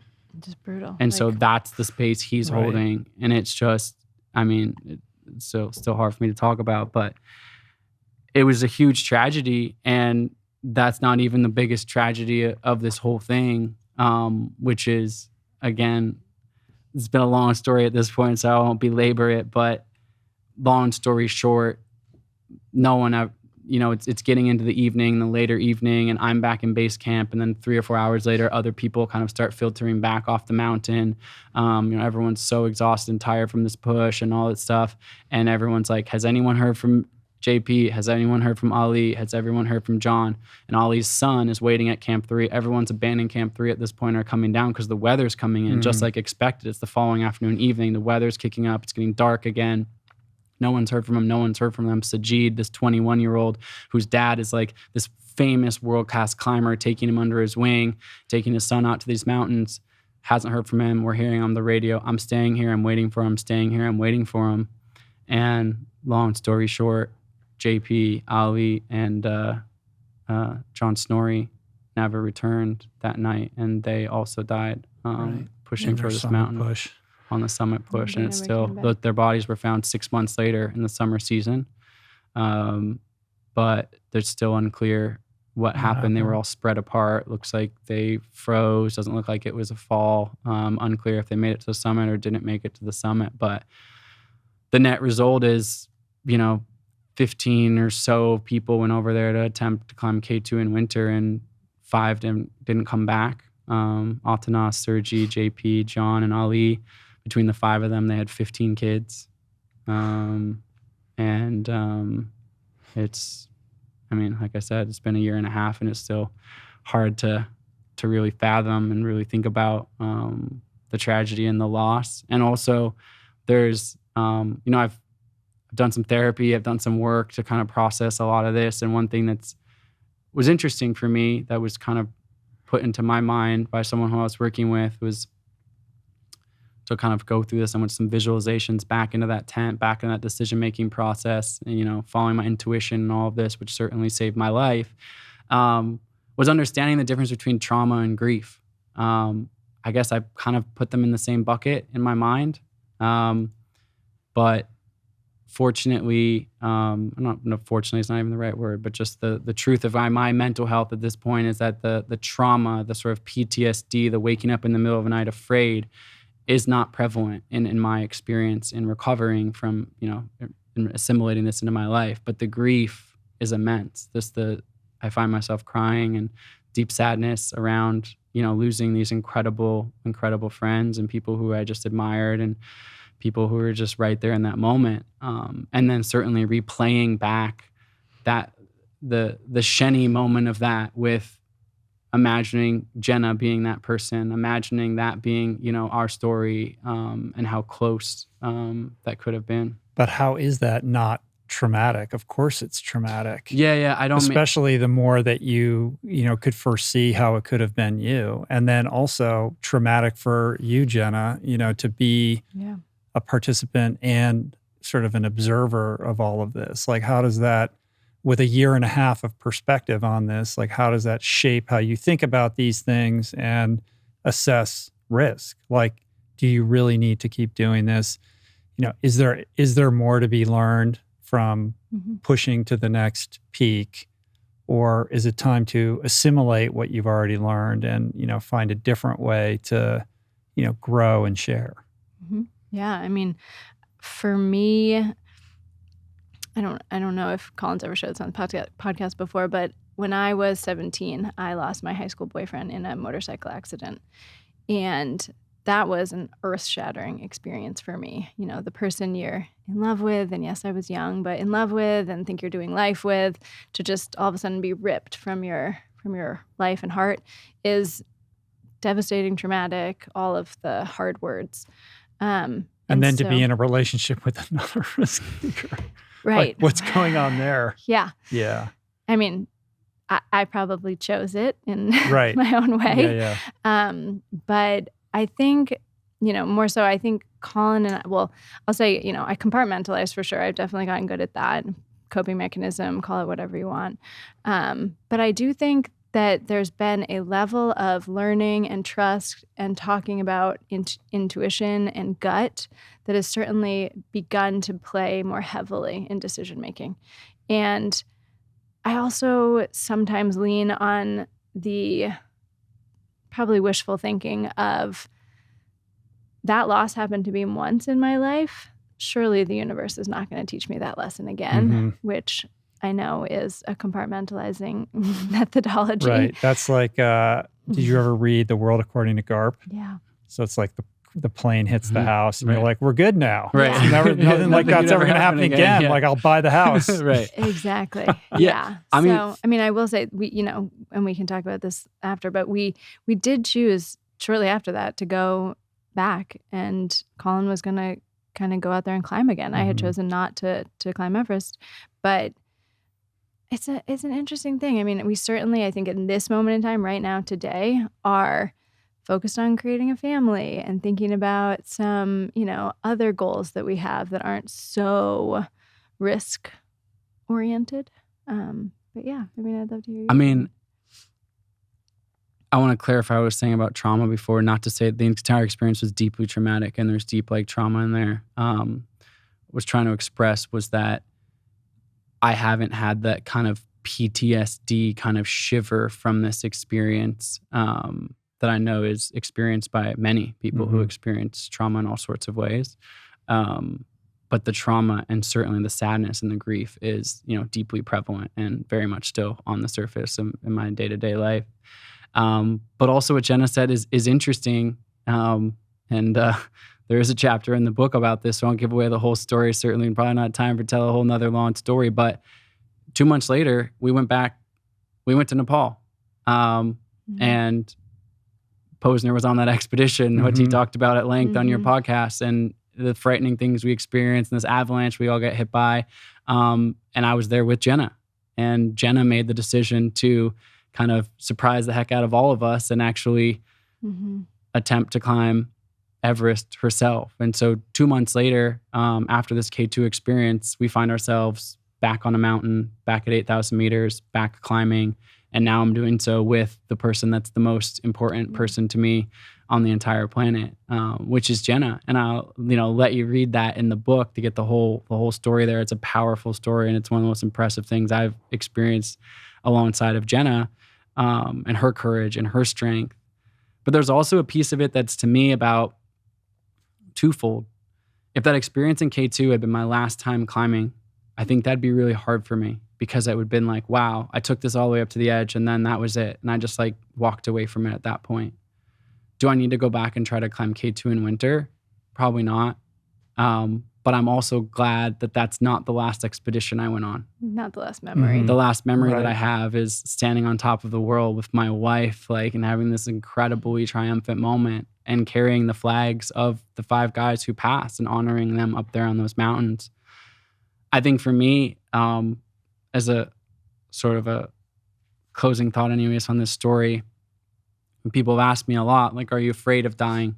Are you afraid of dying? Are you trying to die? Do you have a death wish? You're sort of a risk taker, whatever way someone frames that question. And I've thought a lot about that. And I think my candid response to that is the last thing I want to do is die. My mantra, I want to get back home to Jenna and Jack. Hopefully soon we'll have a family, and there's Jenna, Jack, and a little new soul in our family. And I think that will, of course, have its own lasting shift and impact. And I embrace that moment when that moment comes. But my biggest fear is not living, right? My biggest fear is actually not living. And I've come to think of the world I think of sort of human experience, our experience in life on this scale of 1 to 10, 10 being the highest highs that we experience and 1 being the lowest lows. And I think too often we are often stuck in 4 to 6 in this zone of comfortable complacency, and this zone of good enough, right? Go to a job, it's fine, but I don't love it. Have this relationship with my partner, it's fine, but it doesn't light me. I just stuck sort of in the middle. And I think in our modern society, it's so easy to live between 4 and 6. It really is. There's enough modern conveniences that generally a lot of people have access to, not every person, but a lot of people have access to certain things that allow people to be, some level of comfort. And when I think back on my 10s, all of my 10s, either from my expeditions, from my personal life, from business successes, whatever, they're all built on the back of 1s. Getting the sponsorship, we talked about at the top of this conversation, for our first expedition was such an amazing moment when we finally broke through and got it, not just Columbia with the other sort of businesses that we got involved, whatever, but it was because of the 1,000 doors that slammed in our face before that, right? Getting to the other side of Antarctica alone was this deeply personal, insightful journey, and ultimately a 10 when I completed this crossing and set this record, blah, blah, blah. But not because there weren't so many 1s along the way. And so when I think about that, I think about, like I said, I don't want to die, but I'm more afraid of not living, not afraid of living a life between only 4 and 6. And do we need to be in 4 and 6 sometimes? Of course. We need to recover there. We need to build from there. We need to be stable. It's not like I'm just trying to have only peak experiences on the pendulum swing of life. But I do think the full tapestry of life is a beautiful thing. And even when I think back on that K2 expedition, it's such a horrible tragedy. And it tears me apart inside every single day. And I also, in some strange way, am glad that I went on that expedition. Mm. Yeah, and the 10s have to be earned by the willingness to grapple with the 1s, right? For sure. You don't get the 10s without the 1s. Or at least accepting the risk or the possibility of them, right? The like putting your heart and soul into something that you deeply care about, knowing, hey, this might not work. I might fail at this, but like I'm out here trying. Right. That feels like a great place to end this podcast, and we're inching up to like 3 hours at this point. But we can't just like slide over the fact that like Jenna summited Everest. You know? And we had this like expansive 90-minute story about K2, and then at the end be like, oh, by the way, like, like, so I have to hear about that experience and what that was like, and if it measured up to your expectations of what it would be like. Like my only experience of what that might be like is from having these types of conversations or watching documentaries or whatever, and I have an idea, but what was the reality of like that? Yeah. So a little bit of background just to lay the foundation. I, like I said before, was not into mountaineering, do not really even consider myself an athlete, certainly had not like dove into the literature or watched all the movies or dreamed about it as a child.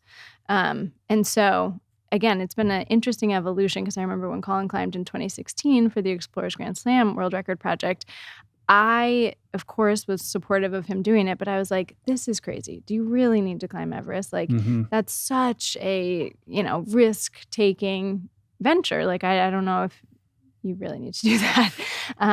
But then, of course, I saw him be successful and have known many friends now to have summited over the years and taken that on. And it started to become a curiosity for me. Like, am I capable? Can I do this? Is this something that, even if it's not my big dream in the world, is it something that I could actually take on and overcome? And so we set out to climb from the north side, and that was very specific, which is the Chinese side. I was terrified of the Khumbu Icefall, which is on the south side, on the Nepalese side. And I was like, there is no way that I'm climbing through the Khumbu Icefall. I mean, Colin can attest. Like, I just was vehemently against climbing through the icefall. It just seemed like Russian roulette, and it just wasn't of interest to me. So our planned expedition had been on the north side from China, of course, in 2020. That got canceled. Then fast forward to 2021, again, I had called this off. This K2 expedition happened, and I was even more like, mountains, come on. Right. This is like ridiculous. Why, I'm not willing to die out there. I knew that in my heart. Like, I'm not willing to put my life at risk. I'm out. And after K2, and Colin said, I need to get back out there. I need to do this for my soul. I said, okay, what do you want to do? And he had said, well, I would like to go back over to Everest and try this Everest Lhotse double world record project. And I said, okay, I'll go to base camp, because I really was interested in seeing the culture, obviously experiencing the mountains and being over there with him. I don't know why, coming off the K2 experience, but like in my mind, exactly what I'm thinking. In my mind, I was like, I think I need to be there. So we went, and we decided, and he was going to climb from the Nepalese side, obviously, to do the Everest Lhotse was from Nepal. So we go over there, have a beautiful expedition into base camp. I mean, it was just stunning. Posner's there singing with his guitar. Yeah, it was so sharing special. those videos like is crazy. Really special. And Dr. John was there, obviously, who had just been on K2 with Colin. So it kind of felt And it felt like how long were you there? Like, I was like, how many concerts is Posner playing there? Like, is he just living there now? Like, we were there for 10 weeks. Yeah, it was a long time. There was a long expedition, and there was some really weird weather that like slowed things down, and like it ended. It's usually 6 to 8 weeks. When I did it on the Explorers Grand Slam, it was 3 because I was COVID really was rushing also through still it. an issue in the beginning. It was like some so things were quarantine stuff. delayed. It was a long expedition. Yeah, it was very long. And this was April through May of 2021, so last year. And I'm like, getting comfortable there, like settling into base camp, like understanding what this means, like witnessing everyone's different energy on like why they want to go and how they want to do it, and just kind of absorbing the environment, which was really cool for me. But again, I was like, I'm not planning on climbing. especially because of the icefall. So the Khumbu icefall, base camp is nestled basically at the foot of the Khumbu icefall. So it's literally the feature you can see like right in It's front like of this you. broken glacier with moving ice and snow. 15 Sherpas died in an avalanche there in 2014. There's And been it, a like, lot of deaths. It's lower on the creaks mountain, and so people think about groans the and- summit, but it's like this really intense, Mhm. very, and it's, when Jenna says Russian roulette, it's because the ice is moving around so much that it's unpredictable and the route breaks and moves all the time. So there literally is this sort At of any feeling of like, moment. What is the route? kind of like you can't control it, changes and all the the route time. moves and shifts, and like there's these ladders. It's like a feature Just on the seems mountain. sketchy, that, honestly. Yeah. Like Yeah. I was always like, I don't know. Like I don't Yeah. need to do sketchy. Like I can do like clear cut and like push my endurance, but like that just felt like a risk I wasn't willing to take. So then Colin does a rotation up the mountain for his project, comes back, everything's great. Weather comes in, everyone kind of gets grounded at base camp for a while. And a lot of people are moving on the mountain. This is early May-ish. And I was on an adjacent mountain permit. So I could be at base camp. I was on a Nupse permit. And the route to Everest and to Nupse is the same up to Camp 2. Mm-hmm. And I knew that, but I was like, again, I don't really want to climb through the icefall. But at one point, Colin had said to me, we're just having our 100th tea in base camp and just shooting the shit. And Colin says, well, why don't you just come up? Like in base camp, you can't actually see the summit of Everest because it's blocked by all the mountains around it. So You're like of course too it's close beautiful. to it. It's weird. Yeah, but you can't actually see the summit. And Colin, I've seen photos from 2016, photos and all these stories of Colin climbing previously. And Colin's like, why don't you come up into the Western Coombe? Come up to Camp 2. Your permit allows you to climb to Camp 2. You should come. And I'm like, no. Yeah, I don't want to do that. And over the days passing, sitting there being restless, I don't know if you said something specific, but I was like, okay, I think I'll go. And keep in mind, I had done a trekking expedition to Lobuche East prior to this, so I had some acclimatization. Obviously, I'd been living at base camp, which is 17,000 feet. Mm-hmm. And I actually felt really strong. Like I never had a headache, never was stomach sick. Like I felt good. But you weren't training specifically for Everest. No. That was not the No. plan. No, which zero. is No. like No. it's kind of nuts that Yeah. you're starting to think about doing this thing that you didn't even mentally prepare to do. Which now looking back was definitely the best way for me to do it. 100% was the incremental successes and kind of just put the carrot a little further out versus saying like, oh, this is this big thing for you. But Colin convinced me in some way to But say you were like, not, to be clear, her permit only allowed her to go to Camp 2, and she wasn't saying, now I'm going to summit. It was like, hey, let's go get you up to 21,000 feet. You'll experience some of Everest. You'll be able to see the Everest, route, you can like, see the this route. kind of stuff. But yeah, I mean, look, like I wouldn't necessarily recommend someone like climb, Jenna's had put in the training in terms of the technical proficiency, the things she had the year before. So like that sort of stuff, we had trained her up to be prepared to climb, got canceled. But then the last year, the fitness, she was like, I'm just not training. And I'll be the first one to attest to that. Like she didn't train, like she didn't, like wasn't like no, I training just for gave this. up on it. Yeah. And then you got up to Camp 2. Yeah. So it was a tearful decision though for me because like I had said before, like I was not super excited about going through the icefall. And I was honestly like afraid, like very, very afraid of it. And it was one of those moments where I was like, oh, this is one of these limiting beliefs that I can choose to try to overcome right now, or I can sit in base camp and be comfortable and see what happens.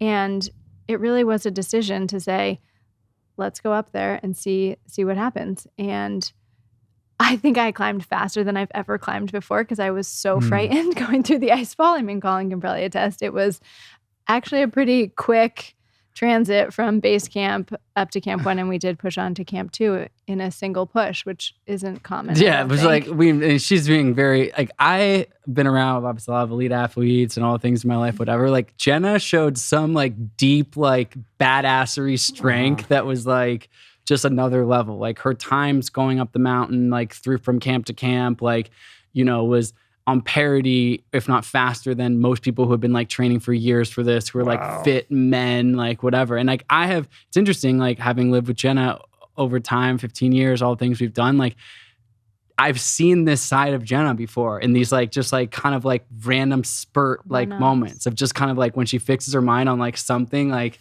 it's just like this like deep, like most of the time you're like, I'm good, like whatever. But then like when it's locked in, it's like this latent endurance I store beast it all is just up. like I right store it beneath all the up so surface. that I can let it out. Yeah. In a single moment. Like even Posner was like, Posner trained super hard for 18 months, really that dedicated. guy's crazy fit. He's super fit, Posner's whatever. So fit. And like, there was a couple of times when like Jenna was like going like faster times than him on certain sections of the mountain. He was like, what is happening? Adrenaline, I guess. I don't know. Adrenaline and fear. Yeah. But yeah, obviously my memory anyways was I went up higher on the mountain to acclimatize to Camp 4 and Jenna's permit stopped at Camp 2. So she was there for a couple of days by herself. Mm-hmm. Then I came back down. Yeah. And I just remember Jenna just having this like look on her eyes. Like I could see the mountain for the first time. Mm-hmm. Just enchanted. I was like, oh my God, there it is. Like, that's like the holy grail for so many people. And it wasn't necessarily like the achievement that I was looking at. It honestly is one of the most beautiful, stunning places you will ever see. It is incredible to see the magnificence with your own eyes out there. I mean, you are just a tiny little thing in these big, huge behemoth mountains. Go ahead. All right. So I'm just trying to understand. So at some point you lock in on this idea of trying to summit, but you got this permit problem. Mm-hmm, exactly. So I have this like twinkle in my eye at this point, and like, I didn't even really fully realize it, but Colin is of course reflecting it back to me as my mirror. And I think I say something like, one day maybe I'll summit Mount Everest from Camp 2. And because I'm thinking like, I have this permit issue. Obviously, it's not even a thing. I haven't packed for it. I, again, have lost the training on it.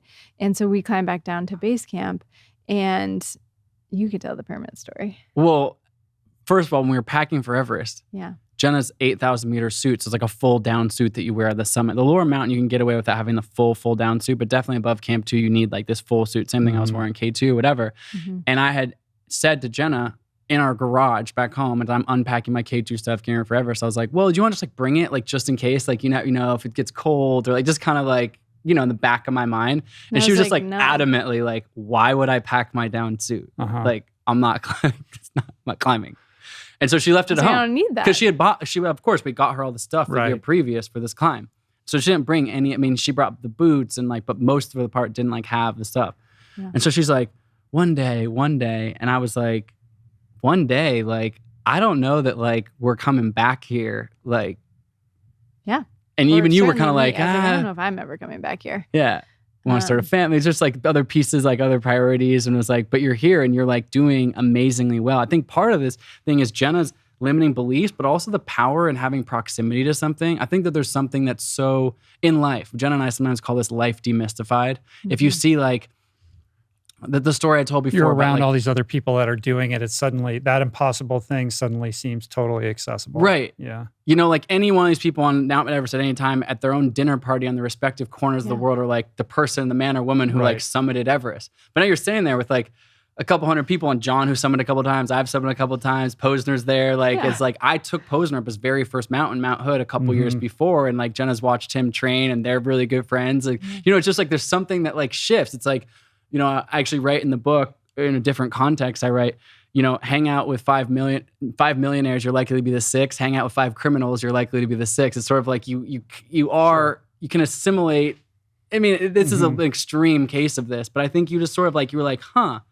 Yeah. Like, maybe I can do this, or maybe I want to do this. I was like enchanted. I really was. I was like, oh, like I'm interested to see if there is a next step to take here. The flip side of this, of course, being a terrible, tragic disaster where something goes horribly wrong and you're like, why did I let her go up the mountain? She didn't train for it. So, I mean, that's, So I will.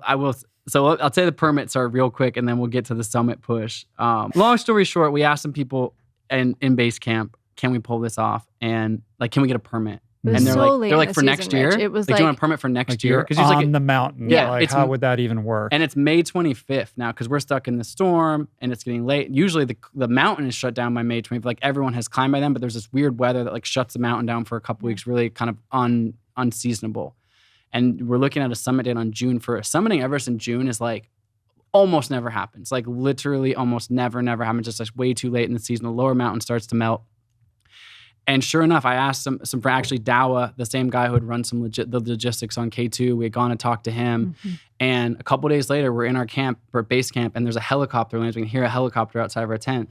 And it's 6 o'clock in the morning, and we hear a guy get out of there's a helipad like kind of near where we are in base camp. And a guy's like, Miss Jenna, Miss Jenna. And there's like a Nepalese voice yelling, Miss Jenna. We like poke our head out outside of the tent. And there's a guy carrying a briefcase, but it's got it's like with the tape of the Ministry of Tourism of Nepal.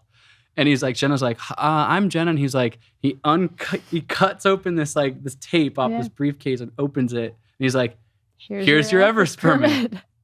How does that happen? Like, obviously we had to, pay, significant amount of money, whatever. But like, basically some not favors. It wasn't like we broke any laws or anything like that, but just like last minute to the right person at the right moment. Like, hey, this person's here. And they said it might have been the last Everest permit ever issued. The latest. In a season ever.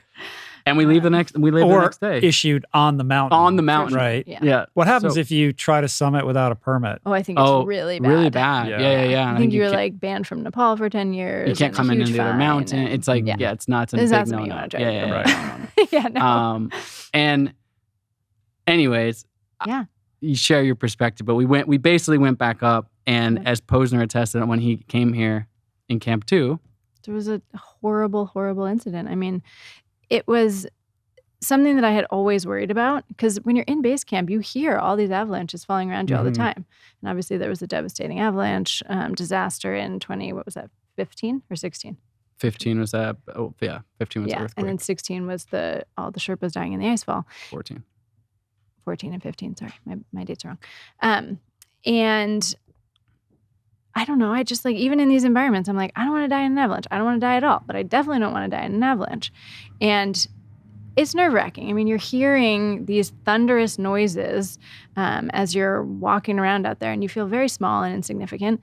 And being back at Camp 2, I actually felt like I was in a comfortable position. I was like, I feel good. I've been here before. I'm familiar with the environment. I understand how things work at Camp 2. And we go to bed, and it had been very stormy. I mean, there was a ton of snowfall. But again, I was felt like I was in routine at Camp 2. And we went to bed that night relatively early, probably 10 o'clock. And midnight rolls around, and there is just what sounds like a massive freight train barreling down.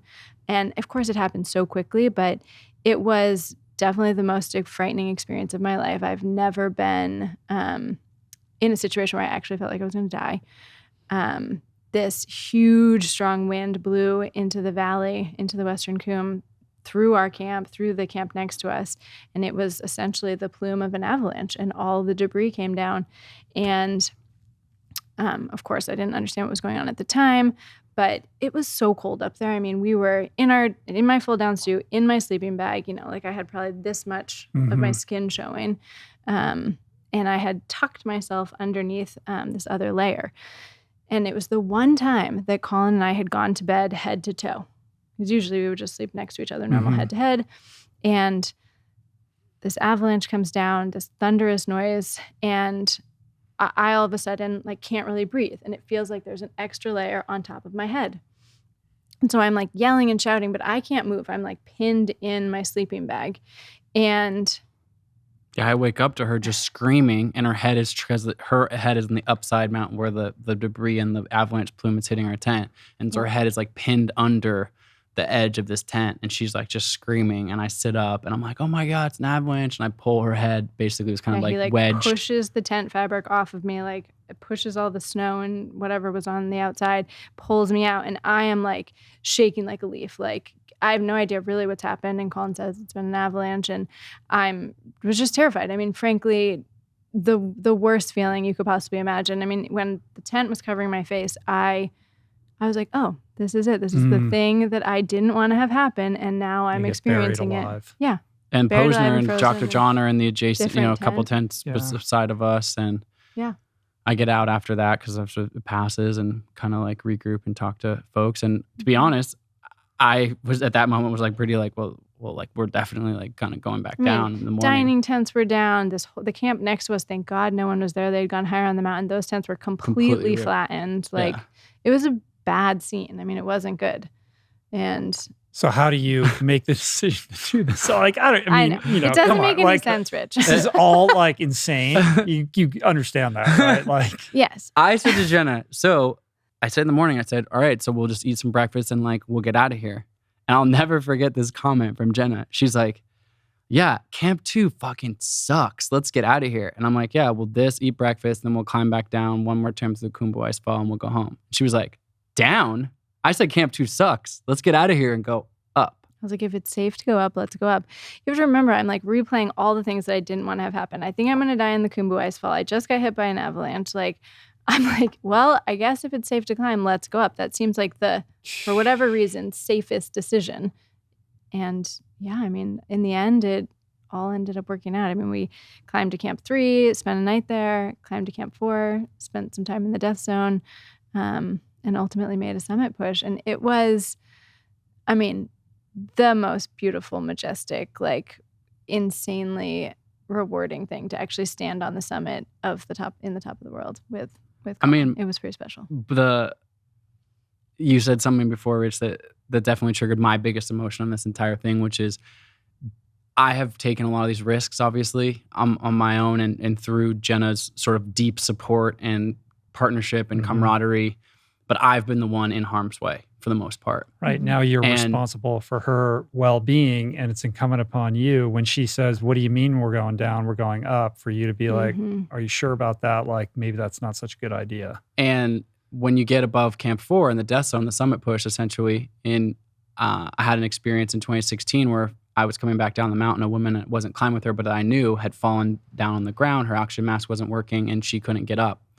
And people had said to me, up high on the mountain, you can't like pick somebody up or carry them. But I always had intellectualized that of like, that seems like an exaggeration. Like, surely if someone's in really bad shape, you're not just gonna like let them lie on the ground and die. Like, you could do something. And I remember in 2016 seeing this woman who, you know, again, acquaintance of mine, lying on the ground and like thinking to myself, like, can I pick her up right now? You know, we're at South Summit, 28,700 feet or whatever it is, and being like, no. And I got down on the ground and I was like, you got to get up, and like talking to her and like trying to get her back up. We ultimately got her oxygen mask back on and she got her up moving again. But there was this moment where I was like, I can't do anything to help this person. Literally, me at my full strength coming down the mountain, there's nothing I can do to like, I can't carry this person back down.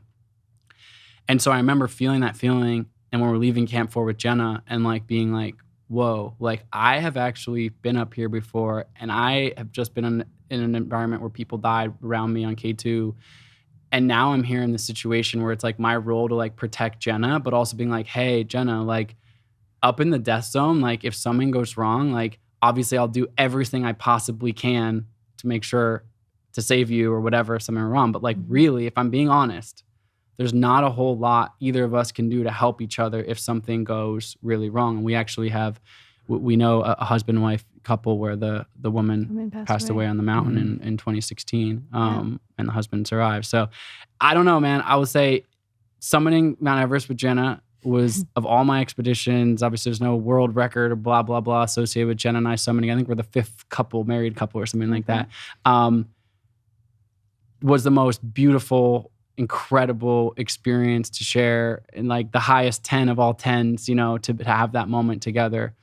But the vulnerability and the intensity of holding that space for Jenna on that climb pushed my limits beyond what I kind of expected, and also gave me a renewed, not that I haven't had the highest level of respect for what Jenna has done for me over the years, but an even deeper reverence for what it's like to be Jenna and get the phone call from the K2 tent or the Antarctica this, or the text message that says I'm alone and then have no response, and like having held that space so often for me, and to have the flip side of that, to be out there with you and feel that vulnerability and the lack of being able to control the situation and the stakes.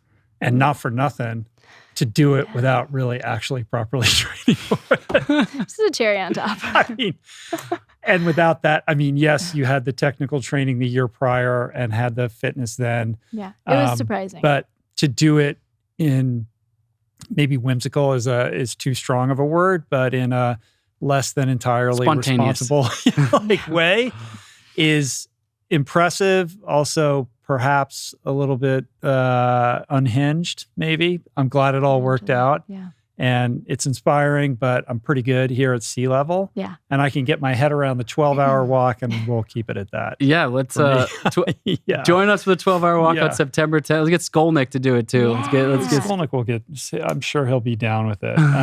Yeah, cool. So the book comes out August book is out August 2nd. 2nd. The Available 12-hour walk. everywhere. And then 12hourwalk.com is where you can get information about the community piece. Yeah, 12hourwalk.com. Come check it out. You can sign up there. Stay in touch with us. We're, like I said, our next Everest is to inspire 10 million people to take the 12-hour walk. So join us. Join us for the walk. You can do it any day, but September 10th is going to be a big walk alone together kind of day to be accountable. And excited to have you and hopefully Skolnick join us on this adventure. You can find Colin at Colin O'Brady on all the social stuff. And Jenna, how do people find you? I'm not the best at social stuff, but at Jenna Besaw. You throw some stuff up there. Yeah. Cool. All right. I love you guys. Thank you so much. Yeah. for Thank today. pleasure. you. Thanks for having Thank us. you. Thank you. Awesome. Peace.